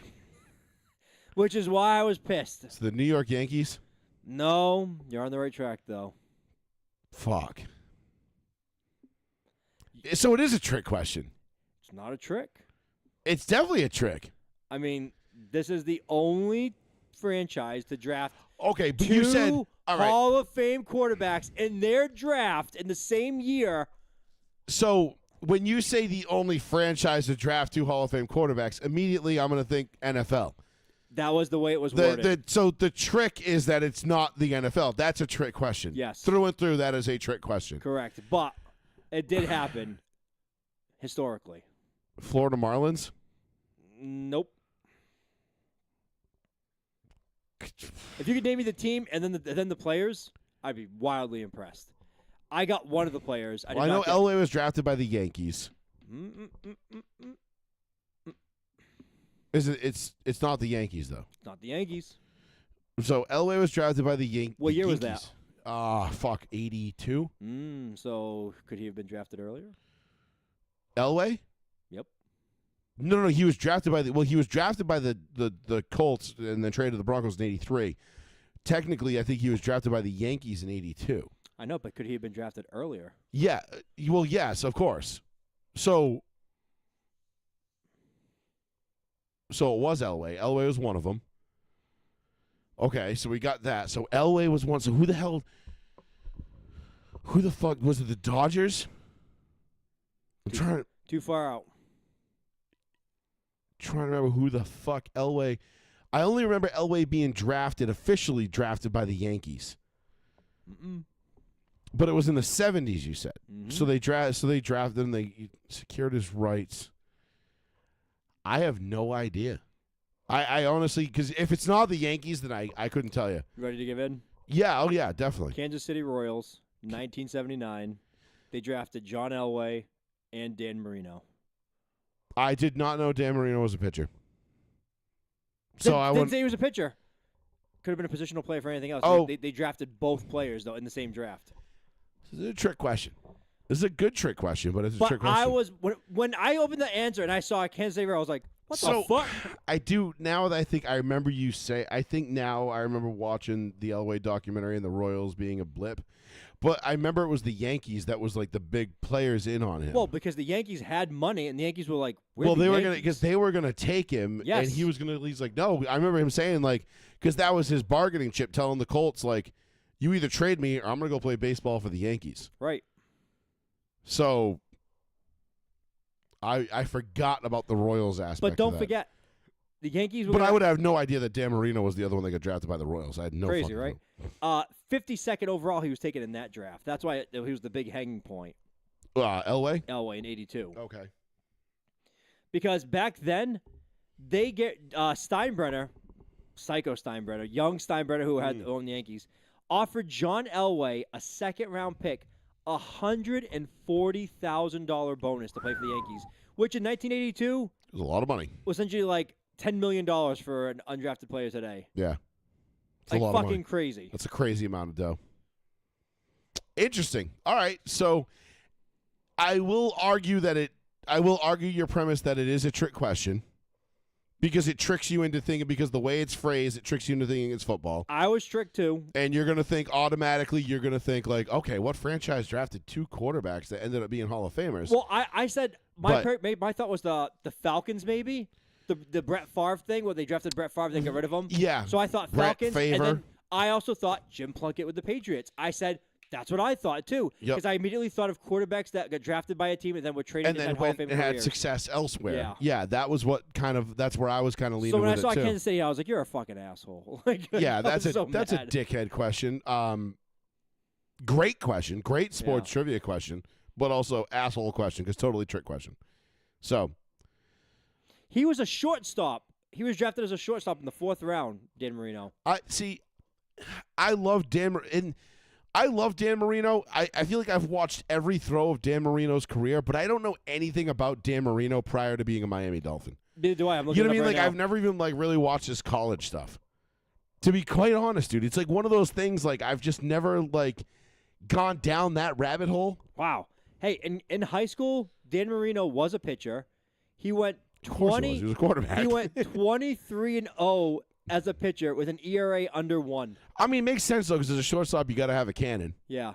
And Dan Marino had, arguably one of the best of all time. But think about that. If you go as a pitcher in high school, 23-0 and ERA under 1, how did you go in the 4th round?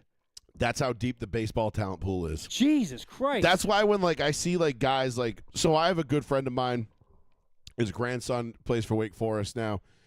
And he is absolutely, this kid is a fucking specimen, dude. Yeah. Ran all over fools. Played for Tabor. Ran all over crazy, football. He was unbelievable. And he's playing for Wake Forest now. I think he plays center or right field. Mm-hmm. Kid is an absolute stud, dude. His swing is, Griffey-esque. Crisp. You just, I'm I wish I had a quarter of that athletic ability in my body to do what this kid does. Damn. And I watch his highlights because obviously his grandfather, like I said, his grandfather's one of my good friends, and he posts all his highlights and everything else, and I follow him because of him. Yeah. And so I pay close attention to him, close enough attention, and I'm watching his highlights and this and that, and this kid is unbelievable. And I'm but then I start thinking, and because he's got a lot of scouts looking at him. But I'm fuck. That talent pool is so deep. The odds of him making a 25-man roster in the ML in the major leagues is so slim, because not only are you competing you're in college, you're playing good Division I college ball, and you're a good fucking player. Now you got some fucking random ass league in the Dominican that's produced 400 fucking players in the last 2 years. And they played with nothing. And then Puerto Rico, and then all these other countries that play baseball. To me is I think baseball is probably, to me, in my opinion, the hardest sport to break into, other than maybe soccer. Well, definitely other than soccer. It feels like soccer is for probably Americans. Yeah. Oh, for Americans. For Americans, because when you look around the MLB, you got a lot. Yeah, there's a lot of white boys. Don't get me wrong. Yeah. A lot of good white boys in that league.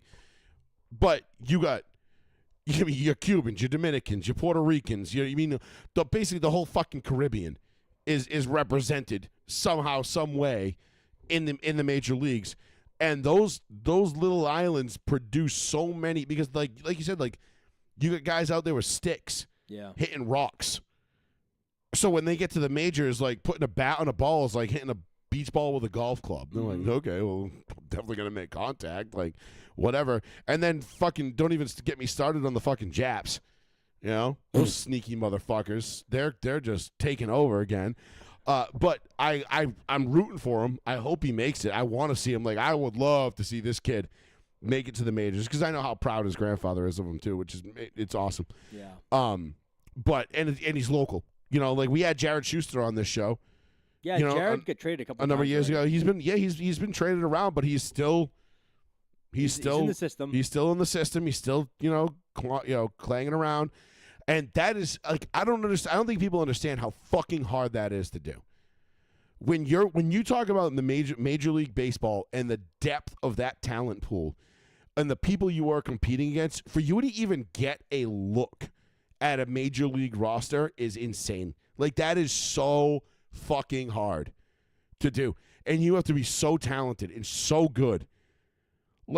I just, it blows me away sometimes when I think about, because football. Yes, I always and I always tell my buddies, friends of mine that played at Bridgewater with me, or right after or before, and I'm hey, listen, man, not for nothing, but when I played college football, you and I, we were one of 75,000 people. Correct. In the whole country that played in the NCAA and played football. Not 1.75 million, not 3 million, not 30 million, 70 to 80,000 people play college football in any given year. That is a very small amount of people. It really is. When you put that in the grand scheme of things, dude, that is a small amount. Look at that chart I showed you the other day about the bench pressing. Bench pressing. Wildly impressive. So when you start actually analyzing the numbers and how rare it is, I played college football. I didn't play in high school. I did something that guys that played 4 years of high school football and were good didn't do. Yes. That's, you know what I mean? That's Correct. nothing.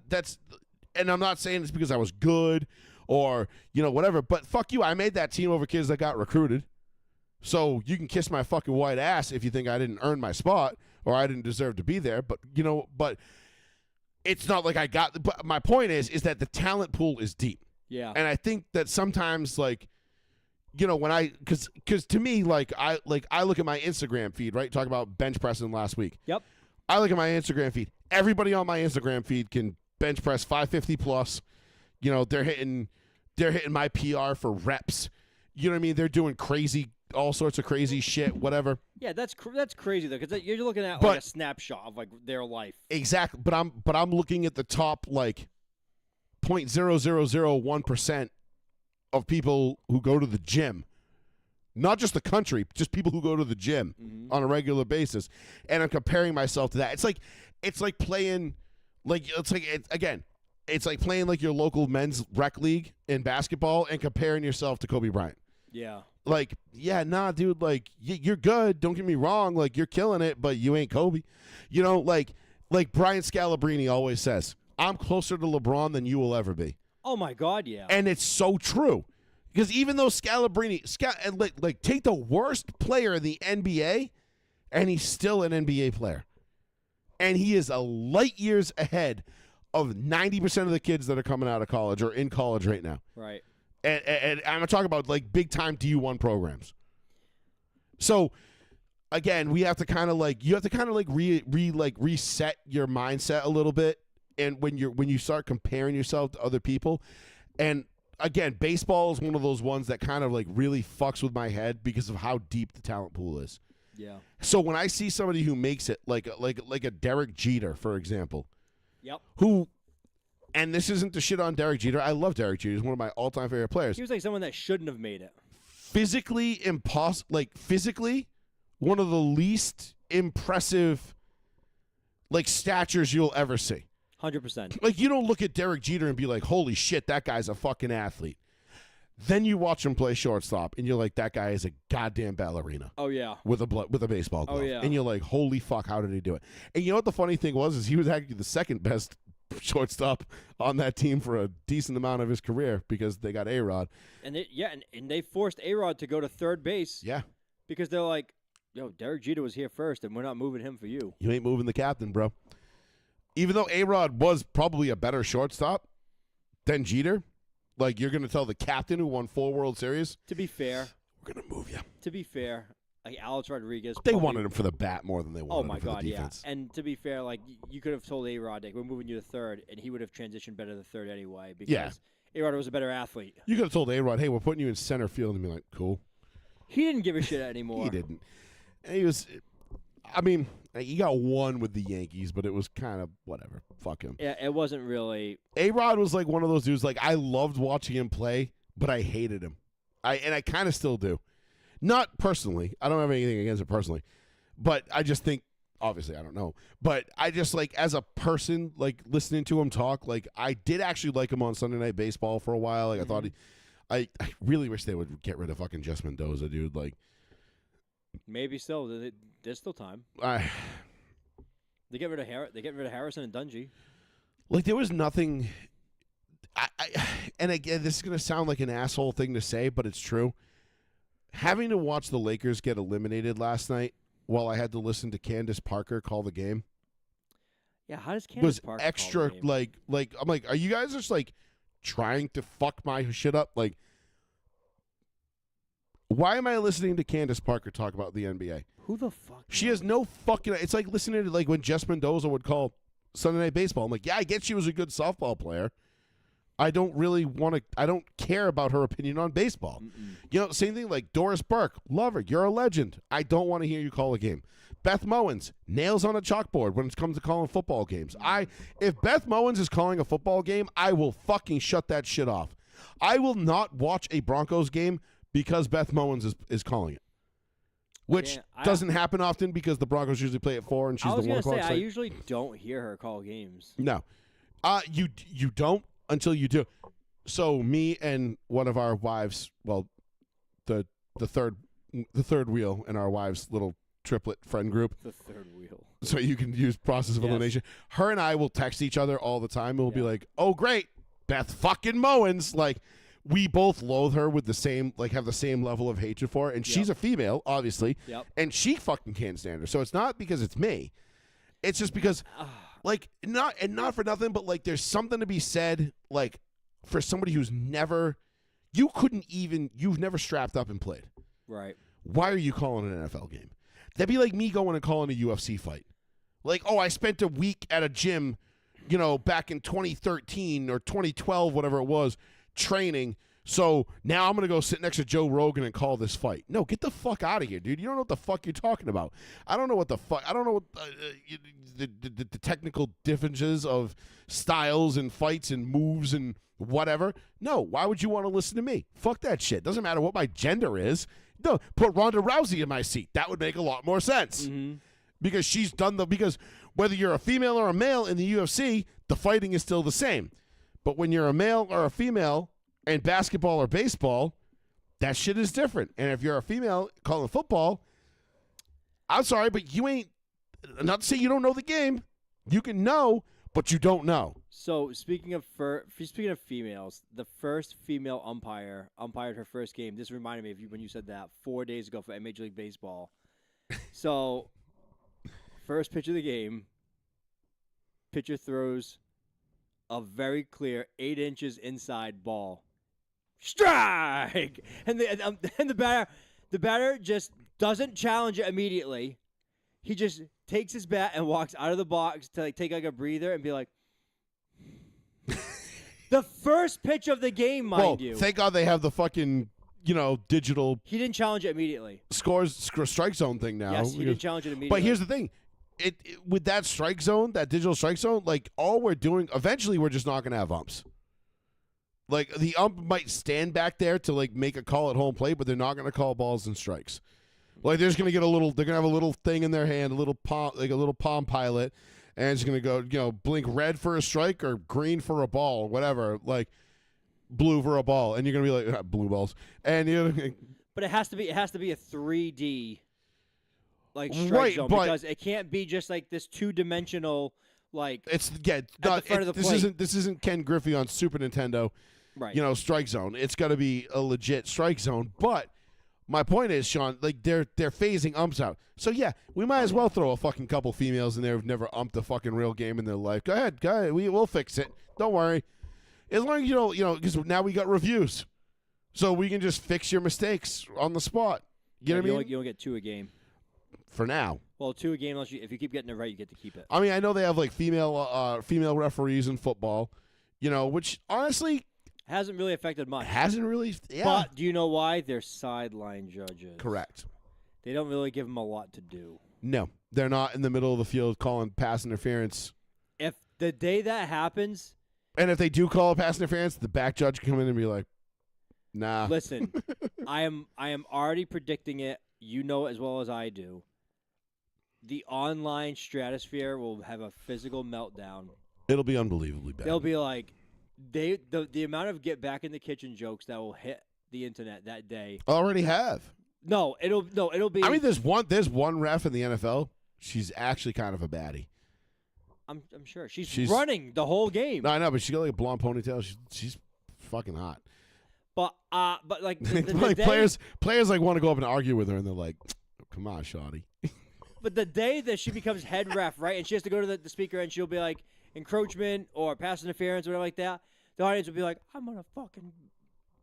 Yeah, you can already imagine they come out of this bitch. They can hold up a sign. R. Yeah. It's like, wait a minute, guys. Like, so men are insane, especially single online men. To piggyback and simultaneously segue into our NBA conversation.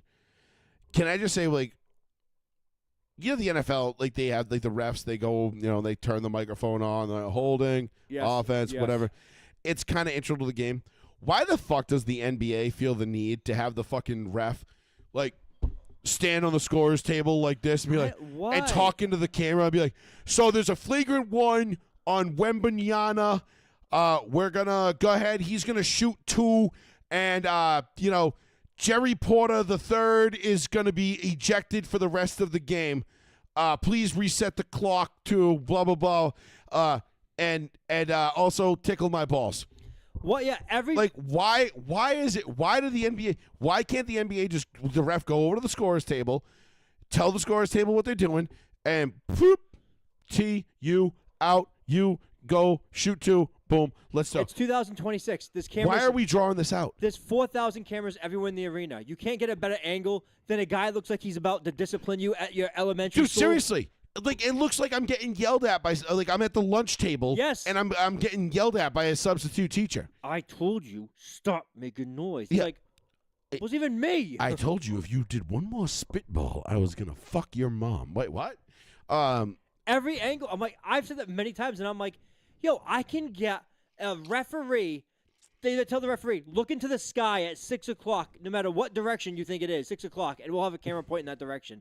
The NBA, go to the timetable desk, lean over it, and stare into this tiny camera behind the desk pointing upwards. Yeah, and make sure you get right in it, like close up, so it looks like your mom trying to take a selfie for Facebook for a profile picture. It's all the dads of Facebook single. Yeah. Taking the picture from down here, their stomach looking down into the phone. It's so bad, dude. It's so bad. And I feel like we've seen it a shit ton because, well, there's been a lot of bad calls and a lot of controversy in these playoffs so far. And I want to glaze over. We'll glaze over the Lakers. We're not going to glaze over the Lakers because, I was going to say, I was going to say, like, no, I'm going to sit here and I'm going to take my lumps. And, and everybody's going to get the gloat that the Lakers got swept by the Thunder and everything else. The problem with that is I told you the Lakers were going to get swept by the Thunder. I said if the Lakers were lucky, they'll extend this to 5 games. Right. And they almost did it last night. Last night was the closest margin of victory they've had to the Thunder all year. The average margin of victory for the Thunder over the Lakers this year in the 4 regular season games, the 2 playoff games, like 27-point-something points. Damn. It was embarrassing. They fucking throttled the Lakers every time they played them. So they had no Luka. You have a 41-year-old LeBron who, listen, free agent, right? If this is the end, if this is the last time I ever see LeBron in a Lakers uniform, it probably is, which it most likely is, salute. Thank you for the championship. Take Bronny with you. Please take Bronny with you. And honestly, don't let the door hit you in the ass on the way out. That being said, I will say what LeBron did was impressive. What he did in this second round and these playoffs against Houston and now against Oklahoma was very, very impressive. And again, we talked about it. We talked about it a couple of weeks ago. The argument for LeBron not being the GOAT, especially since they beat the Houston Rockets and got to the second.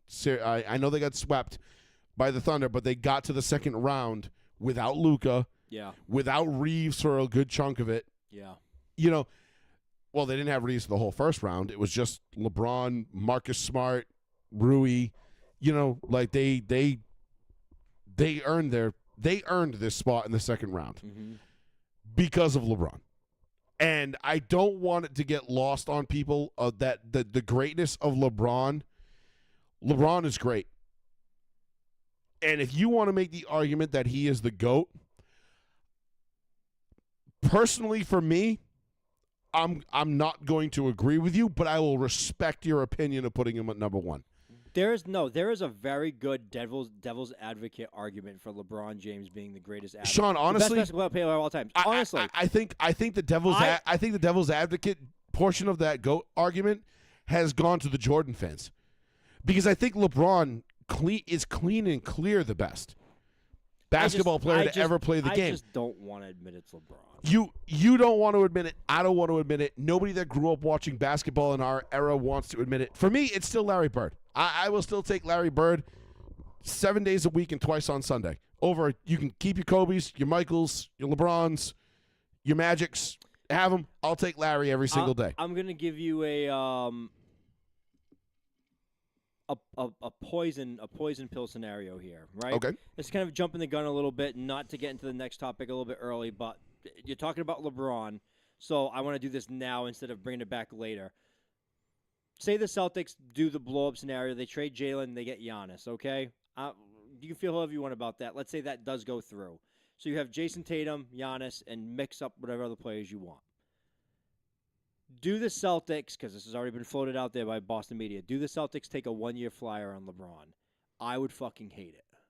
I don't think LeBron will go to Boston, though. Neither do I. I think he fucking hates it here. And no, I don't think, because I think him and Giannis, it's almost like you're doing, because who are you gonna take off the court to make room for LeBron? Because he's not coming off the bench. No, he's not coming off the bench. So you're gonna have Giannis, Tatum, LeBron. Mm-hmm.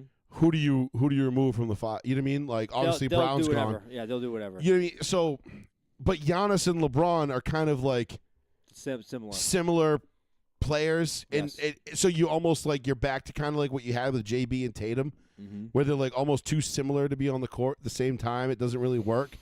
I honestly think LeBron ends up either a Knick. Don't say Washington. No, I think he ends up a Knick, either a Knick or a Clipper. Why the Knicks? Dude, don't go to the Clippers either. Well, Like, the get Knicks, because the Knicks are fuck dumb out enough here. to bring that circus to their building, even though they've got a great thing going right now. Yeah. And I don't think they need LeBron. But if they lose to the Thunder, they're going to be looking for that piece, that one guy that can put them over the top.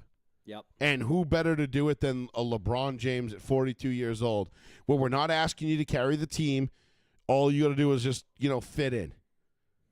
I could see that being a scenario. Now, I'm basing this all purely off conjecture. I really haven't looked to see who needs LeBron, who doesn't need LeBron.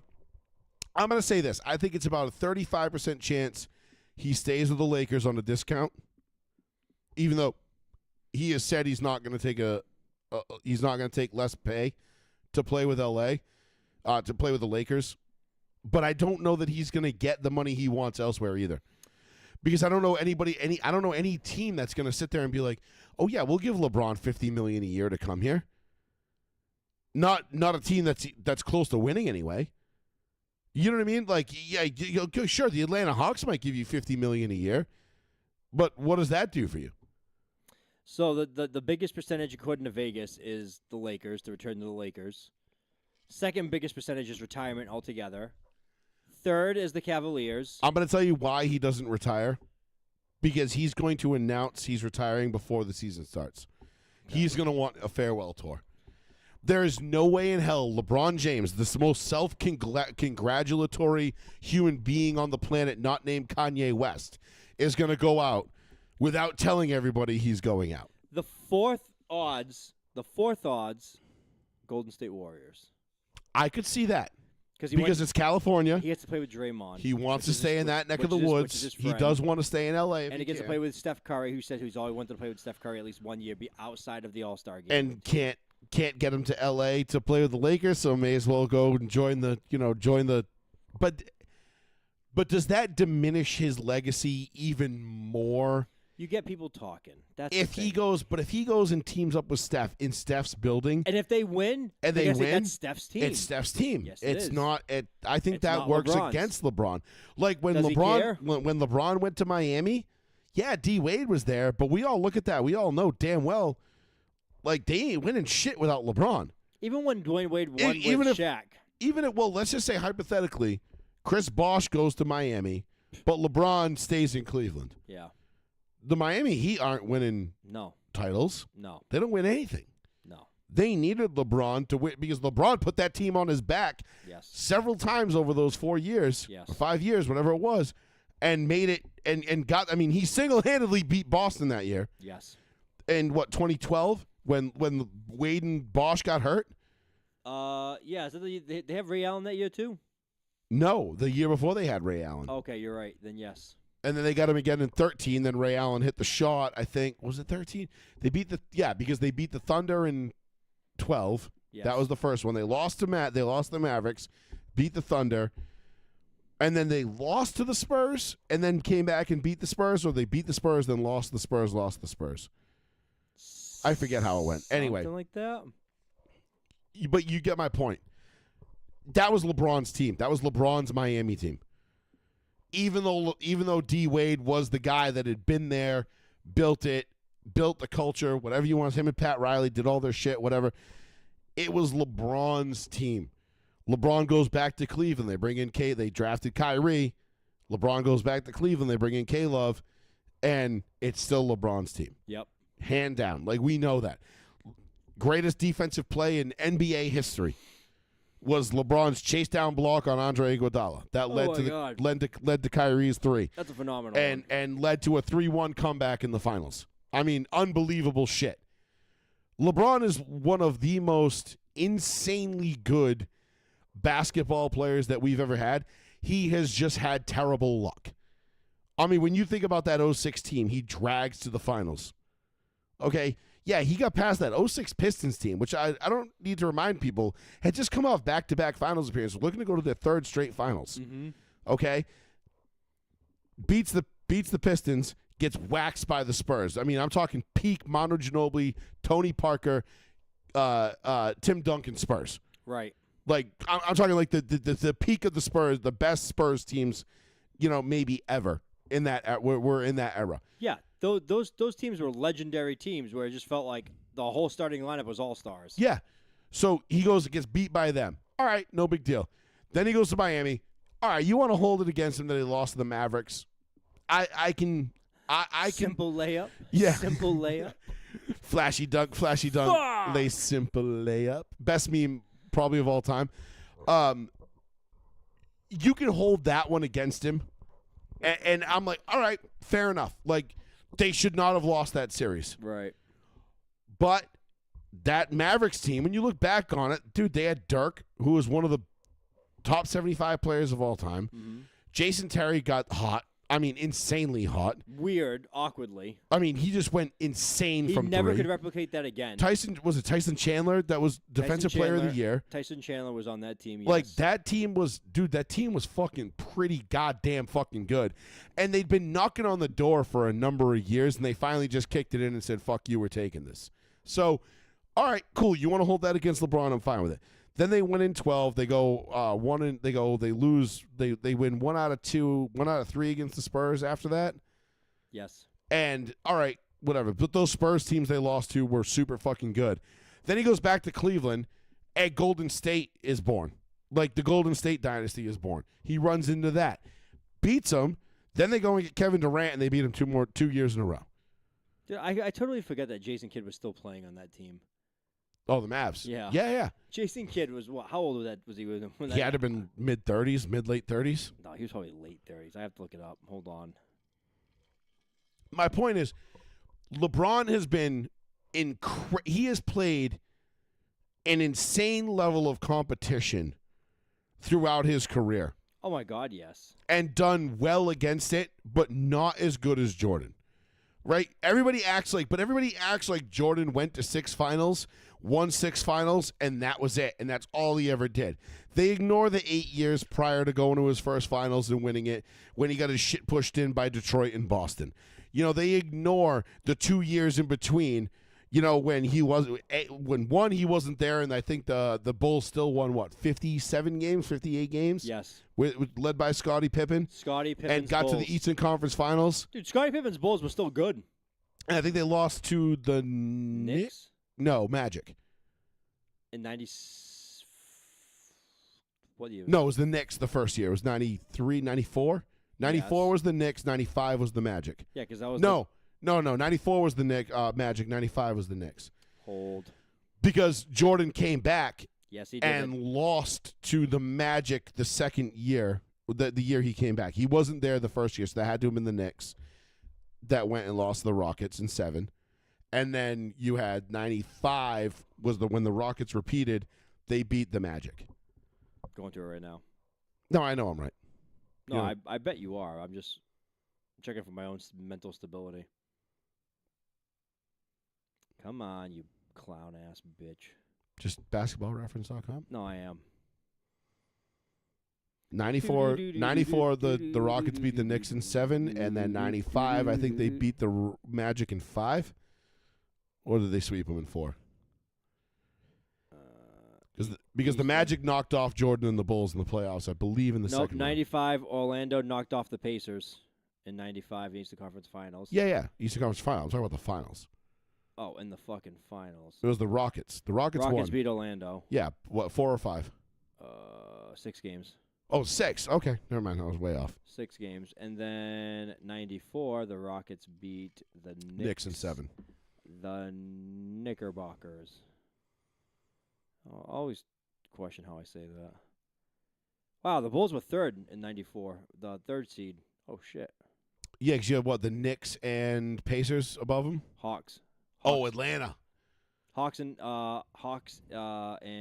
Knicks were above them in 94. Hotlanta. Okay, yeah. Yo, who the fuck was the guy on the... How many games did the Bulls win with Scotty in 94? 57? Load in, you slow mother. 55 and 27. 55. Fuck. Yep. 27. Damn it, I knew there was a 7 in there somewhere. Yo, the team is fucking stacked still, though. It was the exact same team that Longley. won the championship the year before, just minus Jordan. Yeah. Which, I mean, not to say, not for nothing, like, oh yeah, minus Jordan, like, only minus the arguably greatest player of all fucking time. Yeah, obviously there's going to be a drop-off there. Luke Longley. Dude, I used to love Luke Longley. I was a big Tony Kukoc? Tony Kukoc guy. Yep, that was my dude. Yo, Tony Kukoc was a good... NBA Jam on Sega Genesis, bro. Tony Kukoc was lights out. Everyone's dog, Steve Kerr. Steve Kerr got his jaw broken by Jordan in practice. Yeah, we all. Bill Cartwright. Holy shit. Bill I haven't heard that Cartwright. in forever. Yeah, well, that's the argument. Bill Cartwright is one of the guys that come up all the time when people want to talk about, like, oh yeah, Jordan, those Bulls were stacked, and people be like, oh yeah, he played with Bill Cartwright. Like, well, Bill Cartwright was nothing to spit at. Like, yeah, he wasn't Charles Barkley or Akeem Olajuwon, but he was pretty fucking good. You know, like, People don't care about that. People have their own agendas to make. oh, absolutely. But so if this is the last time we saw LeBron in an LA uniform, in a Laker uniform, I'm not going to be upset. I'm not going to be mad. When Michael Jordan comes back next year, they only won 47 games and they finished 5th in the East. And then, because Jordan didn't come back, I believe, until March of that year. Yeah, he came back as 45, played like shit. No, he didn't play like shit because in this, I believe he dropped 50 on the Knicks, who had the number 1 defense in the league, his 4th game back. Yeah, but then he wasn't playing like himself. Well, I'm just saying he dropped 50 on the Knicks in his 4th game back. So I don't really want to hear like, oh, he was rusty. No, they ran into teams that were better than them for once. Like, you know, and then they got on that, then they went out, they got Rodman, they went on the second three-peat.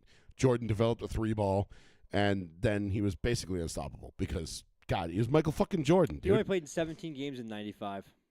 Yeah. His 4th, look up, if you go back to his game-by-game stats, I'm pretty sure it was his 4th game back.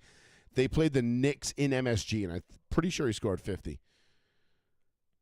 And I'm 90. I know the Knicks were the number 1 defense. He might not have been 50, but I know the Knicks were the number 1 defense in the league at that point. And he scored, and he dropped a shit ton of points on him. I can't look at that exact game. It's not giving me that information. Yeah, I'll look it up. No, I'm on it. It just won't give it to me. It only gives me a few things. Let me see here. It says 21 points. No, it was more than that. Teams, Chicago. Oh, 55. You were right. Yep. My bad. Told you. No, it wasn't 21 points. It was 21 field goals made from the field out of 37. Fucking jackass. 55 points. And that was his 4th game back? That was his 5th game back. 5th game back. That was right there. See, man, I know my fucking NBA history, bro. Like, I might not be the best, you know, I might not be the most, like, knowledgeable NBA guy that I know. Like, Nah, I'm not. Like, Tommy and T both know way more about the NBA than I do, and, like, I talk to them all the time, and they clown on me when it comes to that shit. But, like, I know my fucking NBA, bro. Like, I ain't no fucking bitch-ass motherfucker when it comes to NBA knowledge, you know? I do know a thing or two about knowing a thing or two. And, you know, like I said, the Knicks back then were good. That was the Pat Ewing years and all that shit. But back to our original point, Lakers get swept. Again, I felt like I was going to have to come on here. Like, I looked for my my sad Pepe Lakers shirt. Oh, I saw that. Yeah, Yeah, good well, job. it's my profile picture right now. But I looked for my T-shirt that I have, the sad with that Yes. face on it. Yes. Couldn't find it anywhere. I was gonna wear it tonight, and then I was like, you know what? No, I'm like, fuck you. Like I told you, the Lakers were gonna get swept. If it, at best it was gonna be a gentleman's sweep. I told you this was gonna happen. So, Yeah. what am I saying? Like, no, what's way more embarrassing is blowing a 3-1 lead to the Philadelphia 76ers. That was bad. And your star player pulling the ultimate bitch move and pulling himself out of Game 7 and not telling your other star player that you're not playing until 45 minutes before tip-off. Bitch move. How do the clientele at work say? What would they say? They'd be like, "That's a light skin move." Oh That's my what they would God. say. That's a light skinned move. Fuck you. I'm just saying, I can't say the whole, quote, but you can pretty much pick up what I'm putting down. Jason Tatum's light-skinned dude, JB, not so much. Just saying. I know the kids lingo these days because, it's what I do for a living. I hang around with a bunch of fucking morons. But they know how to, they do have the gift of gab. I will give them that. They are pretty slick when it comes to the vocabulary. But you learn some new things every now and again. But the trade deadline, the trade rumors, Sean. So obviously Giannis is the big get for this offseason. The Bucks are actively shopping Giannis. And Giannis actively asking to leave. He's like, We're we're done. It's over. We knew this divorce was coming a couple The of months ago. relationship is done. We've been actually how long ago did I tell you guys that we were going to get Giannis in LA?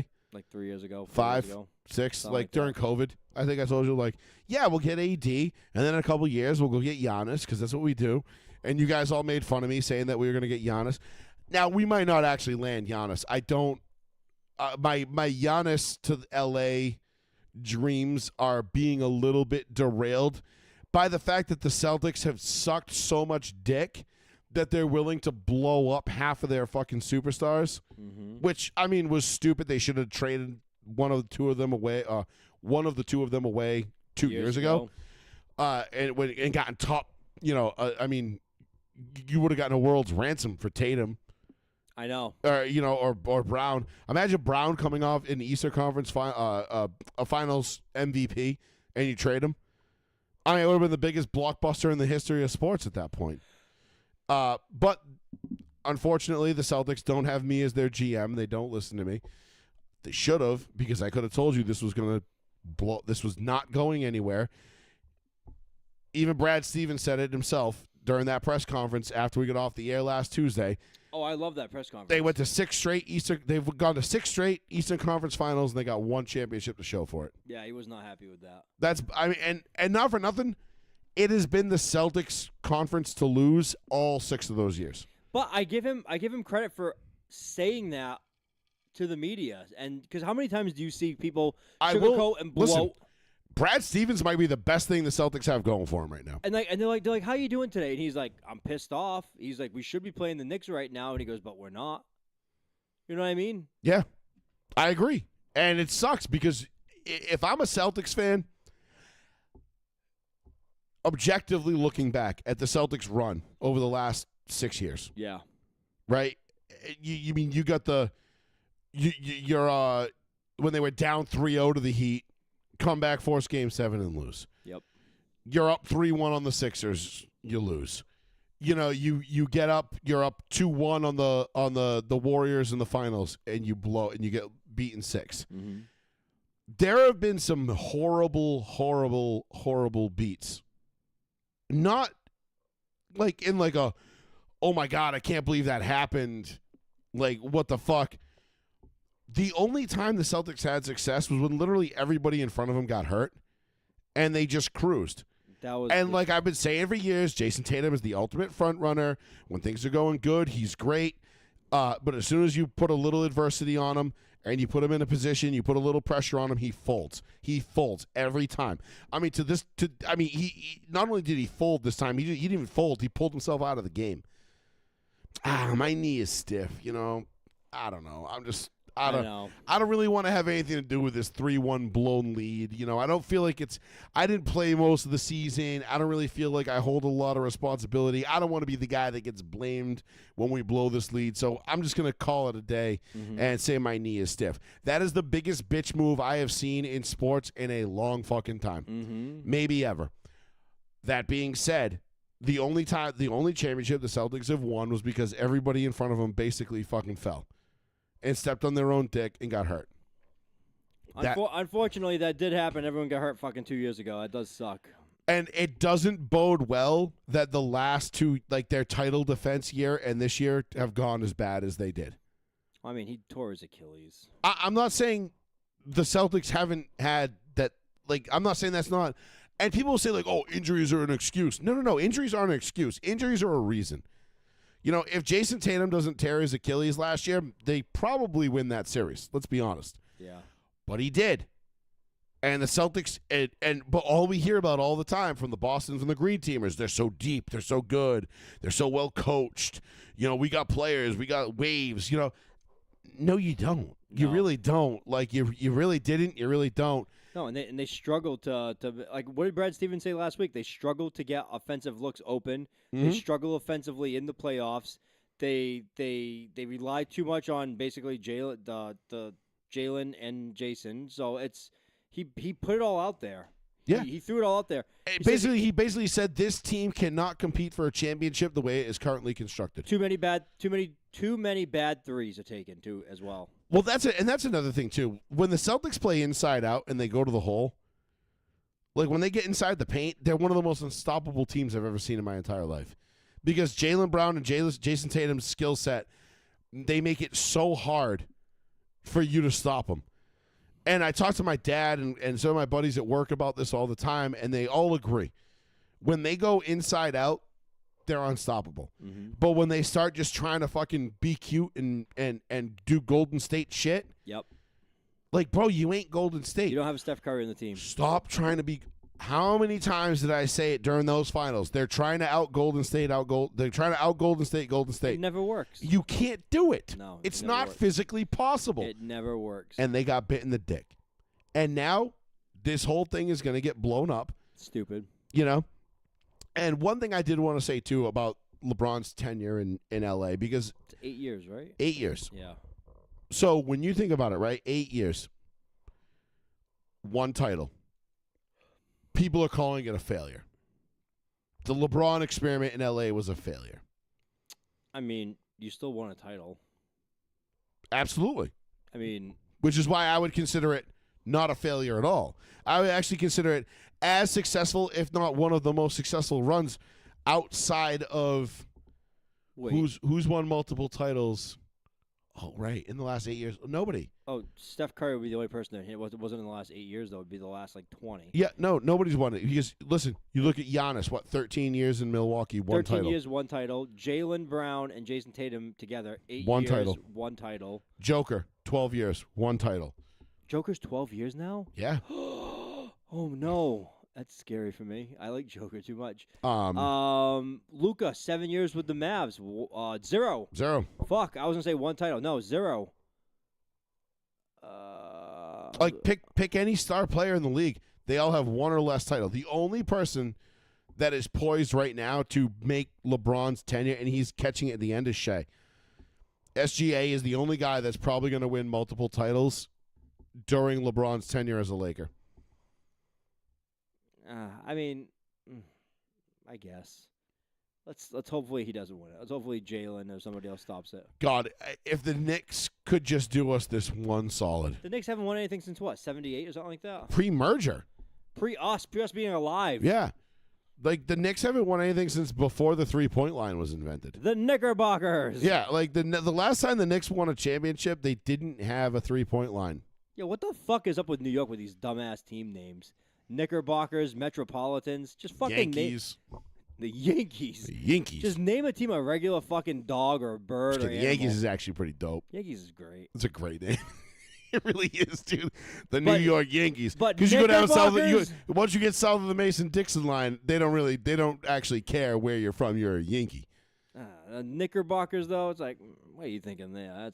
dog shit name. Like I love like that line in Days of Thunder when Robert Duvall and what's his name? The guy who plays Tim. You know who he is. Yeah, the fucking comedian. I can't think of his name. Funny guy.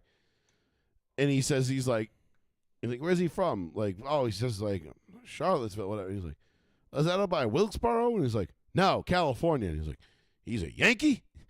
And he's like, well, when you're from California, you're not really anything. You know? and then everybody, all the Southern boys just be like, oh, God damn it. Fuck off. Like a Californian. Are you fucking kidding me? And yet then you go back and you look and you're like, Swerve and Irvin, California. Great race car driver. Wrecked a lot of people, but a great race car driver. Ton of good guys from out west. But anyway, let's do the NFL schedule real quick before we get out of here. I did see, you were right. I was wrong. Denver does. Shut the fuck up. I've been doing fucking kid shit all day after work. Fucking burnt out. Sean actually has a life. I don't. My life is like when I'm not at work, I just drink and do sports stuff. Joey at like 4:30 was like, all right, here's the idea for the show tonight. I'm like, sorry, with kids at baseball practice. I'll talk to you in 3 hours. Yeah, Sean's like, I got baseball for the next 3 hours. I'll talk to you in 3 hours. And then at the end of it, I got in the car and I read your message and I was like, I'm just going to talk to you because I don't feel like texting. It was easier. Which actually was convenient. I was so burnt out. I was like, I'm just going to talk. It worked for everybody. I liked it. What was the fucking thing? So the NFL schedule leaks that have come out so far. Game, yes. So the big one for me, obviously, was the opening Monday night game of the year, which I think we're only getting one Monday night game, no doubleheader this time. We get one Monday night game. It is going to be in Arrowhead, Broncos Chiefs. I kind of fucking dig it. In Arrowhead? In Arrowhead, because you know what, Sean? As a Broncos fan, I will play in Arrowhead in any month of the year as long as it's not December. I wonder if you don't. I don't think you can get Mahomes. Or if you do, you get weak Mahomes. We're definitely getting Mahomes. Mahomes is playing week one. 100%. Honestly, I think Mahomes, from all the reports I've read out of Chiefs camp, out of the Chiefs building, I should say, not Chiefs camp, but from OTAs and everything else, Mahomes is, I think, going to be present next month at OTAs. Damn. So I don't know to what degree he's going to be playing or where he's going to be at, but he will be present. Mahomes will be there. I am not. But here's the thing: I'm not scared of Mahomes. You know me; I've never been scared of Mahomes. I think Mahomes is going to get up there with Brady in terms of the most overrated quarterbacks that we've ever seen. Not because they're not good. Again, I don't want people to fucking lose their tits because I said overrated. I just mean you guys put them higher on the list of all-time greats than they should be. Pussy on a pedestal. Yeah, you put the pussy on a pedestal, even though because you don't take into account all the facts. Keep talking about this pedestal. Is this a real pedestal? Like, what is this pussy that you're talking about? Mahomes, I've been calling him Mulatto Jay Cutler for years. He's good. But again, man, he's had some fucking horrendous. He's had 2 horrendous Super Bowls. One, both times it was against a defense that just was like somewhat competent and good. Yep. I don't know. I'm not a Mahomes guy. I think it is more likely that Bo Nix equals his Super Bowl title before he wins Mahomes. Like, I think it's more likely Nix gets 3 before Mahomes gets 4. Mahomes is at 3. He's at 3. That's what I'm saying. I think it's more likely that Knicks and the Broncos could win 3 before Mahomes and the Chiefs win another one. And my reasoning for this is you've got Andy Reid, who's pretty much hinted that like any day now he's out the door. I don't know. The roster the roster is being completely overhauled and rebuilt as we speak. They're kind of devoid of talent. Kelsey is getting older and probably going to be on his way out. That 3-year deal has to be fake. It's a 1-year deal, dude. He's done after this year. We all know he's done after this year. Mahomes is, now Mahomes got the knee injury. Not to say that that's going to it's not a death sentence like it was 20 years ago.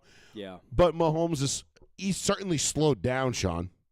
You and I both sat here. Remember everybody talking the year he threw 50 touchdowns or 51 touchdowns, everybody was like, holy shit, he's going to throw 70 before it's over and this and that. I'm like, no, he's not. Right. And the very next year, he threw like, what, 25? It was like almost half the number. Yeah, exactly. Yeah, we were like, oh, would you look at that? That's the new normal. Yeah, there it is. There he is. You regressed back to the mean. Yeah. He just happened to have a, Aaron Rodgers type year in year 2, and we all lost our tits for a fucking minute there. And but all everybody remembers is the Rams Monday night game where defense was completely optional, and both quarterbacks just went back and forth until a defensive player finally said, "Fuck this, I'm taking one back myself." But yeah. So that was one of the schedule leaks. We don't know. It's heavily rumored that the Patriots are going to be opening up on the road in Seattle. Yeah, that's for the Wednesday night opener, not Thursday night. That seems like that's a kind of like a fuck you. I always hate that when they have like a Super Bowl rematch. I didn't mind it the one time I can remember it happening to us because we played Carolina and we won. Yeah. But what was the? Doesn't it happen like every other year? There was NFL schedule leaks. Let's see. So the full schedule comes out tomorrow. Tomorrow night. But the leaks so far have been. We know that the Rams and the Niners are going to be playing in Australia on Thursday night, September 10th. On Netflix. That blows. That's awful. Sunday night football opening week is week 1 is the Giants at the Cowboys. And then we've got Chiefs Broncos on Monday night. Week 2 Thursday night, we know Buffalo will be at Detroit. Week 3 Sunday night, Dallas at Baltimore or in Brazil. So that's the international games. Mm-hmm. And then we've got Atlanta, Cincinnati, and Madrid, week 9. Week 12, which is Thanksgiving, we know it's going to be Cowboys, Eagles. Damn, I don't know. But so they have Dallas Cowboys versus the Philadelphia Eagles. That game's always in Dallas, so I'm not even going to read into that. That's in Dallas. So that's what you've got so far for the leaks. Tomorrow night, the full schedule comes out. We'll cover the whole schedule next week. Like, I hope teams still do like that funny shit. Like, because some teams have excellent ones. Like, the Chargers are always known for having, like, excellent ones. The Chargers schedule release videos on Twitter the last couple of years have been fucking amazing. The anime shit. Anime one was awesome. That was 23 because that was Russ's first year in Denver. What about what team or how many teams will pick on the Patriots and Diana Rossini? The Mike Vrabel, Diana Rossini thing. Teams that are facing the Patriots. Will it be 100% of all those teams will have like an affair for the Patriots? I don't think they'll go there because I think that's too. The Chargers, I think, would. But the Chargers are clever about it, so maybe. The Chargers would be like. When do you guys get the Chargers this year? Who knows? The Chargers might just throw that out there for no reason. No, I don't think you guys get the Chargers. Oh no, you do because you get us. So yeah, you get the AFC West. You definitely you have the whole West this year. I can't wait for schedule release shit. What was the team that like went out? Was it Tennessee? They went out to the street and like talked to like half drunk white women. And they're like, "What logo is this?" Yeah, you're the Cowboys. It's the Colts. Yep, those are awesome. I love those. Yeah, no, you guys get the Chargers. You're on the road at the Chargers. Fuck, I hate that one. I love that TikTok. Which one? Sound effect where it's like, oh, fuck! Yeah. Cole got busted doing that. And then I looked at him and I was like, hey. And he goes, what? And I said, I know what that is. And he goes, said, fuck! Yeah. And he goes, I said, I know what that is. And he goes, how? And I was like, I've been on the internet longer than you've been alive. Sir, I've been on the internet since it was invented, okay? You were just born 7 years ago. So, funny side story. Kayla and I go on vacation. We FaceTime, like, my parents who are with my kids. And it's, like, at night. And Cole is just thinking he's, like, cool as shit. And he goes, and he, like, leans over on FaceTime. He's like, calm down, John Pork. And I bust out laughing. And I get off of camera and I bust out laughing. And then he hears me laughing. He comes back on. He goes, what are you laughing about? And I was like, you, John Pork. And he goes, what? And I said, I know what John Pork is from like fucking YouTube and shit like that. And he goes, I didn't say fucking, my parents were there. And I said, I know what John Pork is from YouTube and stuff like that. And he goes, like, nah. how? He goes, nah. He goes, how? And I said, yo, I've been on the internet for like 25, 26 years straight. So let me tell you something, kid. I've forgotten more than you've ever learned, and that was just since breakfast. But the fact that he said something like that, but it made me laugh because I didn't expect it at all. That's amazing. And he was like, calm down, John Pork. And I was like,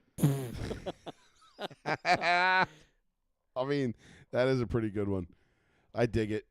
But yeah, no, so you guys got do you want to go we should go to a home game this year. I would love it. I mean, you guys, we get the Broncos in Gillette. What, speaking of home games, As yes, long as I'm you're down. If you go with me, I promise if you go with me to the Broncos game, I'll keep it PG. I won't fight everybody like I usually do. Yeah, but if you're in Broncos game, like you should be rooting for the Broncos. Like if you're not rooting for the Broncos, I'll be If like, it's, I'll tell you what are we what. doing If the here? Broncos come to Gillette in September, yeah, I'll go. If it's any time like October 1st or later, it's going to be tentative. it's gonna be beautiful. October 1st. It's like 78 on October 1st. Yeah, with my luck, it'll be fucking 23 78 degrees and snowing. raining. like it's 23 degrees. Why isn't it snowing? They're like, because fuck you, Joey. That's why. What was I gonna say? And the Broncos will go up 25-0 at the fucking half. And Speaking of home Lose games, how do you feel about Buffalo unveiling their gigantic stadium, which is completely public funded? Thought that was a nice big FU to all the. I mean, the that is people. a tremendous fuck you. Because, well, it's funny because the Broncos' new stadium is 100% privately funded. They're using no taxpayer money, but we got Walmart money. So the asshole in Buffalo immediately used all public the funding. asshole in Buffalo. Yeah. He is that. And then he went out and bought $100 million yacht to celebrate the stadium. Of course opening. he did. To celebrate the stadium opening. To celebrate the stadium, to celebrate my new stadium that I used all your money for, I went out and bought myself a yacht. But don't worry, it's a write-off that you're going to pay for. And on top of it, the cheapest tickets for It's opening. such a fuck you. The cheapest tickets for opening night for Buffalo fans are $600. That's crazy, dude. But that's Buffalo. But that to me, but it's because of the new stadium. It's jacking the price up. It's like I went through this with the Metallica tickets at the Sphere in Vegas. Metallica tickets. I was so excited to talk about Mohegan Sun until I saw the prices for the cheapest tickets, and I was Like like, $700 for the cheapest tickets. no, $1,200. Oh, $1,200. I got a guy who's kind of a VIP at Mohegan who's going to work on getting me some tickets. I was blown away. I was like, there's no way this is real. It's unbelievable. Well, because, dude, Mohegan, they haven't played it at Mohegan since like the 80s. $1,200? It's Metallica, dude. You're like, that's just the price of Metallica now. Actually, Gillette wasn't bad to get the 2-night, the Friday, Sunday show at Gillette a couple years, like 2 years ago during the summer. Yeah. Wasn't terrible. It was like $400 for general, like, you That's know, not bad. like general admission or whatever seats for both shows. It was $400 for both. That was both nights. That was the total package. And they do a no repeat set list. So Friday night and Sunday night are two totally different sets. So you're getting two concerts basically in the same weekend. Right. Wish I had gone to that one. I looked at the set list. I wasn't terribly upset because there wasn't anything I hadn't heard on it before. Yeah. I'm looking, there's like 3 songs that I want to hear live that I haven't heard by them live, and I really want to hear, and it's like if they don't play them, I'm like, like, obviously it's still Metallica. It's still my favorite band of all time. I mean, Christ, you got a frame picture right behind you. It's an awesome picture, by the way. It is. My brother-in-law got that for me. My brother and my sister-in-law got that Wasn't for that me. the Germany picture? I don't know where that came from, but my brother and sister-in-law both know that I love Metallica That's and for the, Godzilla. That's for the Los Angeles. You should see, because they had, when they did their latest tour, they had customized posters for all their major stops. Yeah. The Germany one I thought I saw was beautiful, like crazy, like detailed. Let me see if I can find it really quick. But that one was cool. That's L.A. It says. They got okay, so that makes sense. They got that one for me, and I was like, fuck yeah, dude. I was like Godzilla and Metallica and the same thing, and it was like an actual Metallica poster. I was like, fuck yeah. But no, it's still Metallica. It's still my favorite band. Like, it's still the coolest shit ever. But to me, to $1,200, like, I looked at tickets to the Mohegan show, And when I looked at them initially, like decent-ish seats, not great, not good, just decent seats were like $670. And I'm like, nah. I'm like, I don't. To me, there's no concert worth going to unless you're reviving somebody from the dead and it's a one show and one show only because we're able to revive them. That would be insane. Kind of thing. You know what I mean? Like if I could go see Jimi Hendrix live one time, they're like, hey, we have this technology now. We can revive anybody for one night and one night only. Or like one 24-hour period. Jimi Hendrix is going to play a show and we're going to revive him. I would pay $600 to go see that. But to go play to spend $600 to see Metallica at Mohegan, This was the Germany only one. Oh yeah, I did see that. That's sick. It's it was in black and white, a Yep. skull and like a raven roosting on the skull. Rooster. But yeah, I don't know. There's gonna be value in it for me. I'm a Yeah. fucking. I don't care about the price. Like I don't need to go to Mohegan to see Metallica just to say I went to Mohegan to see Metallica.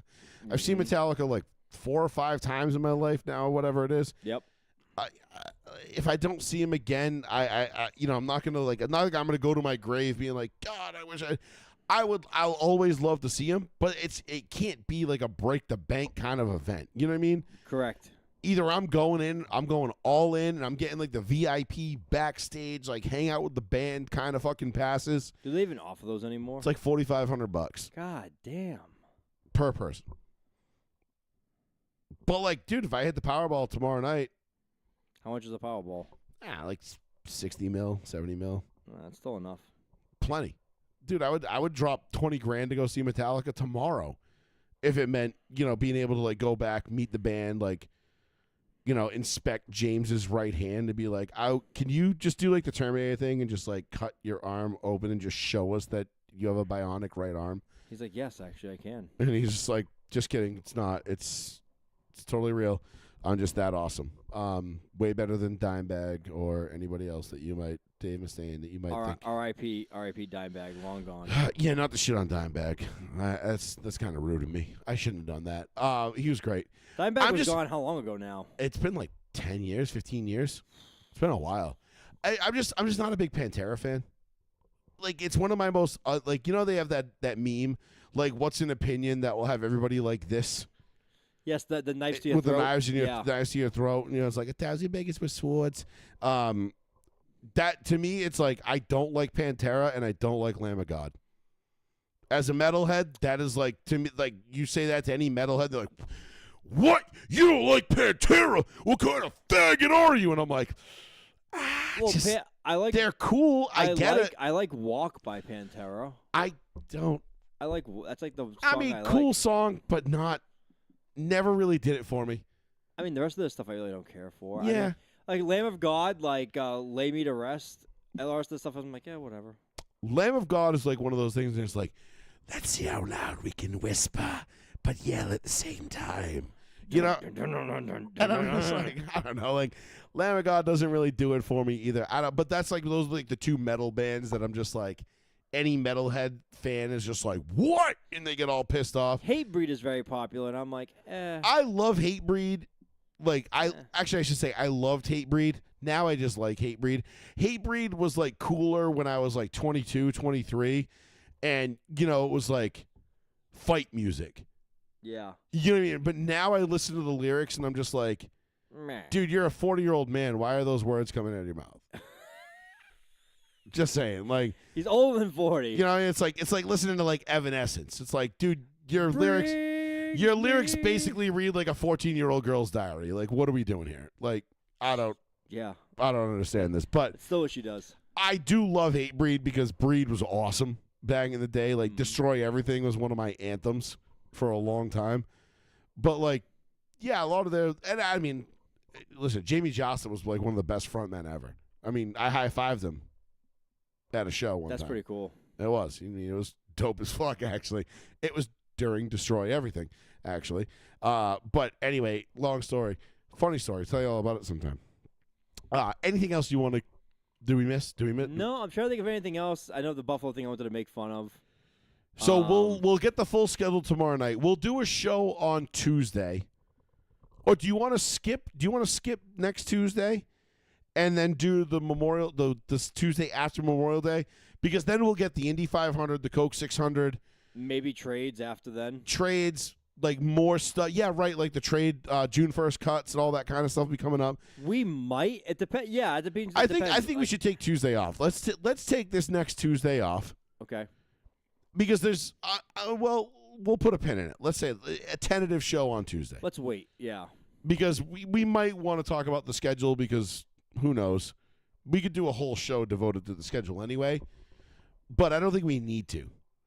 But if we do, we take this Tuesday off, then we come back after Memorial Day. We've got schedule talk.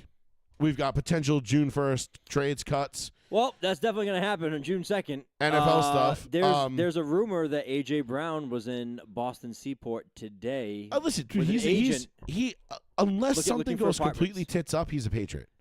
Imagine if, like, the Eagles, June 2nd, were just like, you traded to the Jets.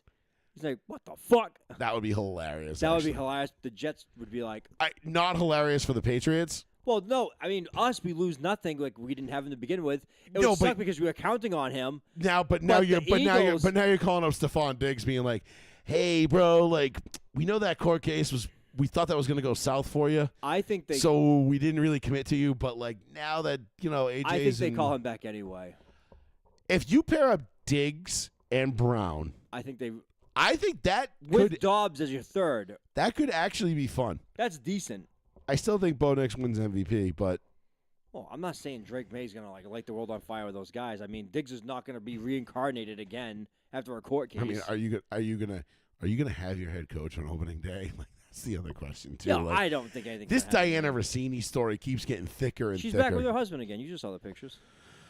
For now. And now. I like the first comment with the most likes was she's cheating on Mike Vrabel, and I was like, that's fucking too. That's fucking brilliant. See, this is why I love the NFL. I mean, I love the internet in the NFL. It's the story The that top keeps comment, everyone was like, she's cheating on Mike Vrabel now. It's like, that bitch.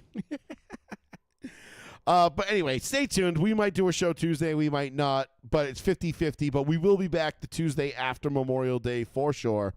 We'll talk the schedule. We'll talk Indy 500. We'll talk Coke 600. It used to be the greatest day in the history of the world for auto racing until Formula One went and fucked everything up, and they moved the Monaco Grand Prix to the following weekend now.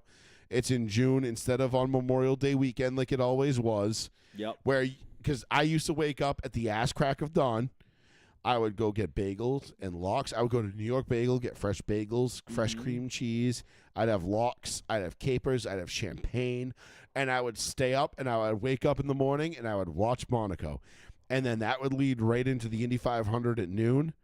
And then that would lead right into the Coke 600 at 6:30, 5:30, 6 o'clock at night. And it is the greatest day of racing in all of history. And then Formula One decided, like, you know what? We're the most expensive, wealthy, racing league in the entire world.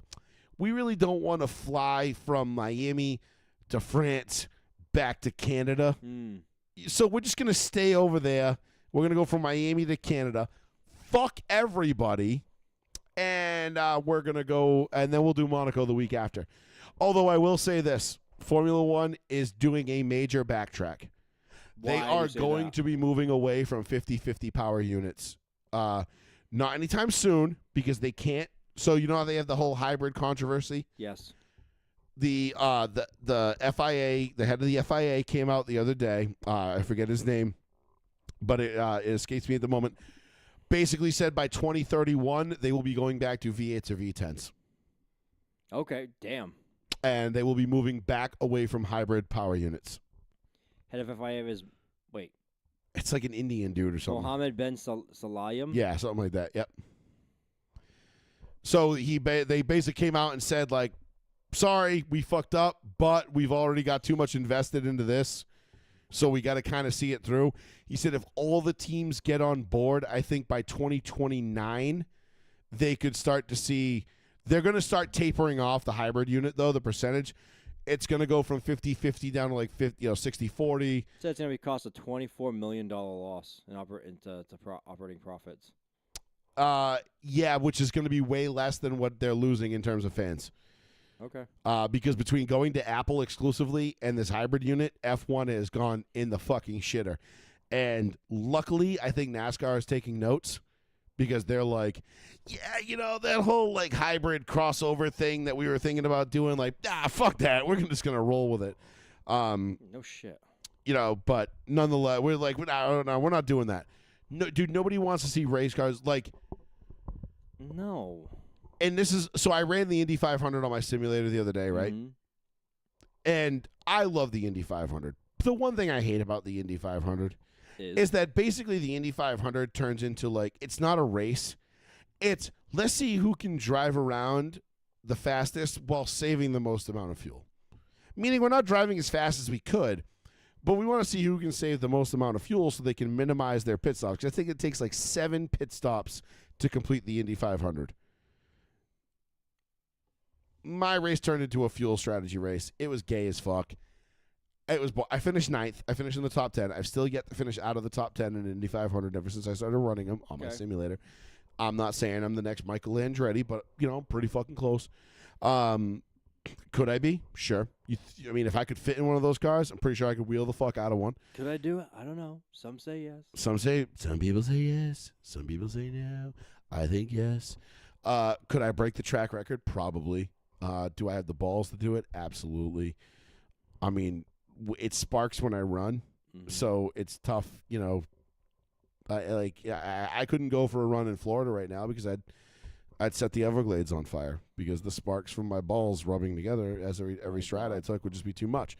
My point is, so I hope that F1 is there. I hope they're for real. I think they are, because for them to come out and say that and be like, yeah, sorry, our bad, but we got to eat this for the next, 4 years, 5 years. Yeah. Like, because we already invested too much into it. Oops. Sorry. But it is refreshing to see a sports league admit they fucked up and renege and go backwards on and backtrack on their decisions. So, props to F1 for that. I cannot wait. I would love to see V8s and V10s back in F1. God, the sound of those motors. Holy shit. You want to hear Johnny tingling RPMs? That's where you go. Yep, that's where it's at. So, we'll leave it there for tonight. 50-50 on Tuesday. 100% on the Tuesday after Memorial Day. Until then, if we don't talk to you next week, enjoy your Memorial Day weekend. Thank you to all that served and continue to serve this glorious country that we call the United States of fucking America. And we will talk to you all potentially in 1 week, probably in 2, definitely in 2, maybe next week too. We'll see. But enjoy the schedule release tomorrow. And let's go Knicks. Peace. Adios.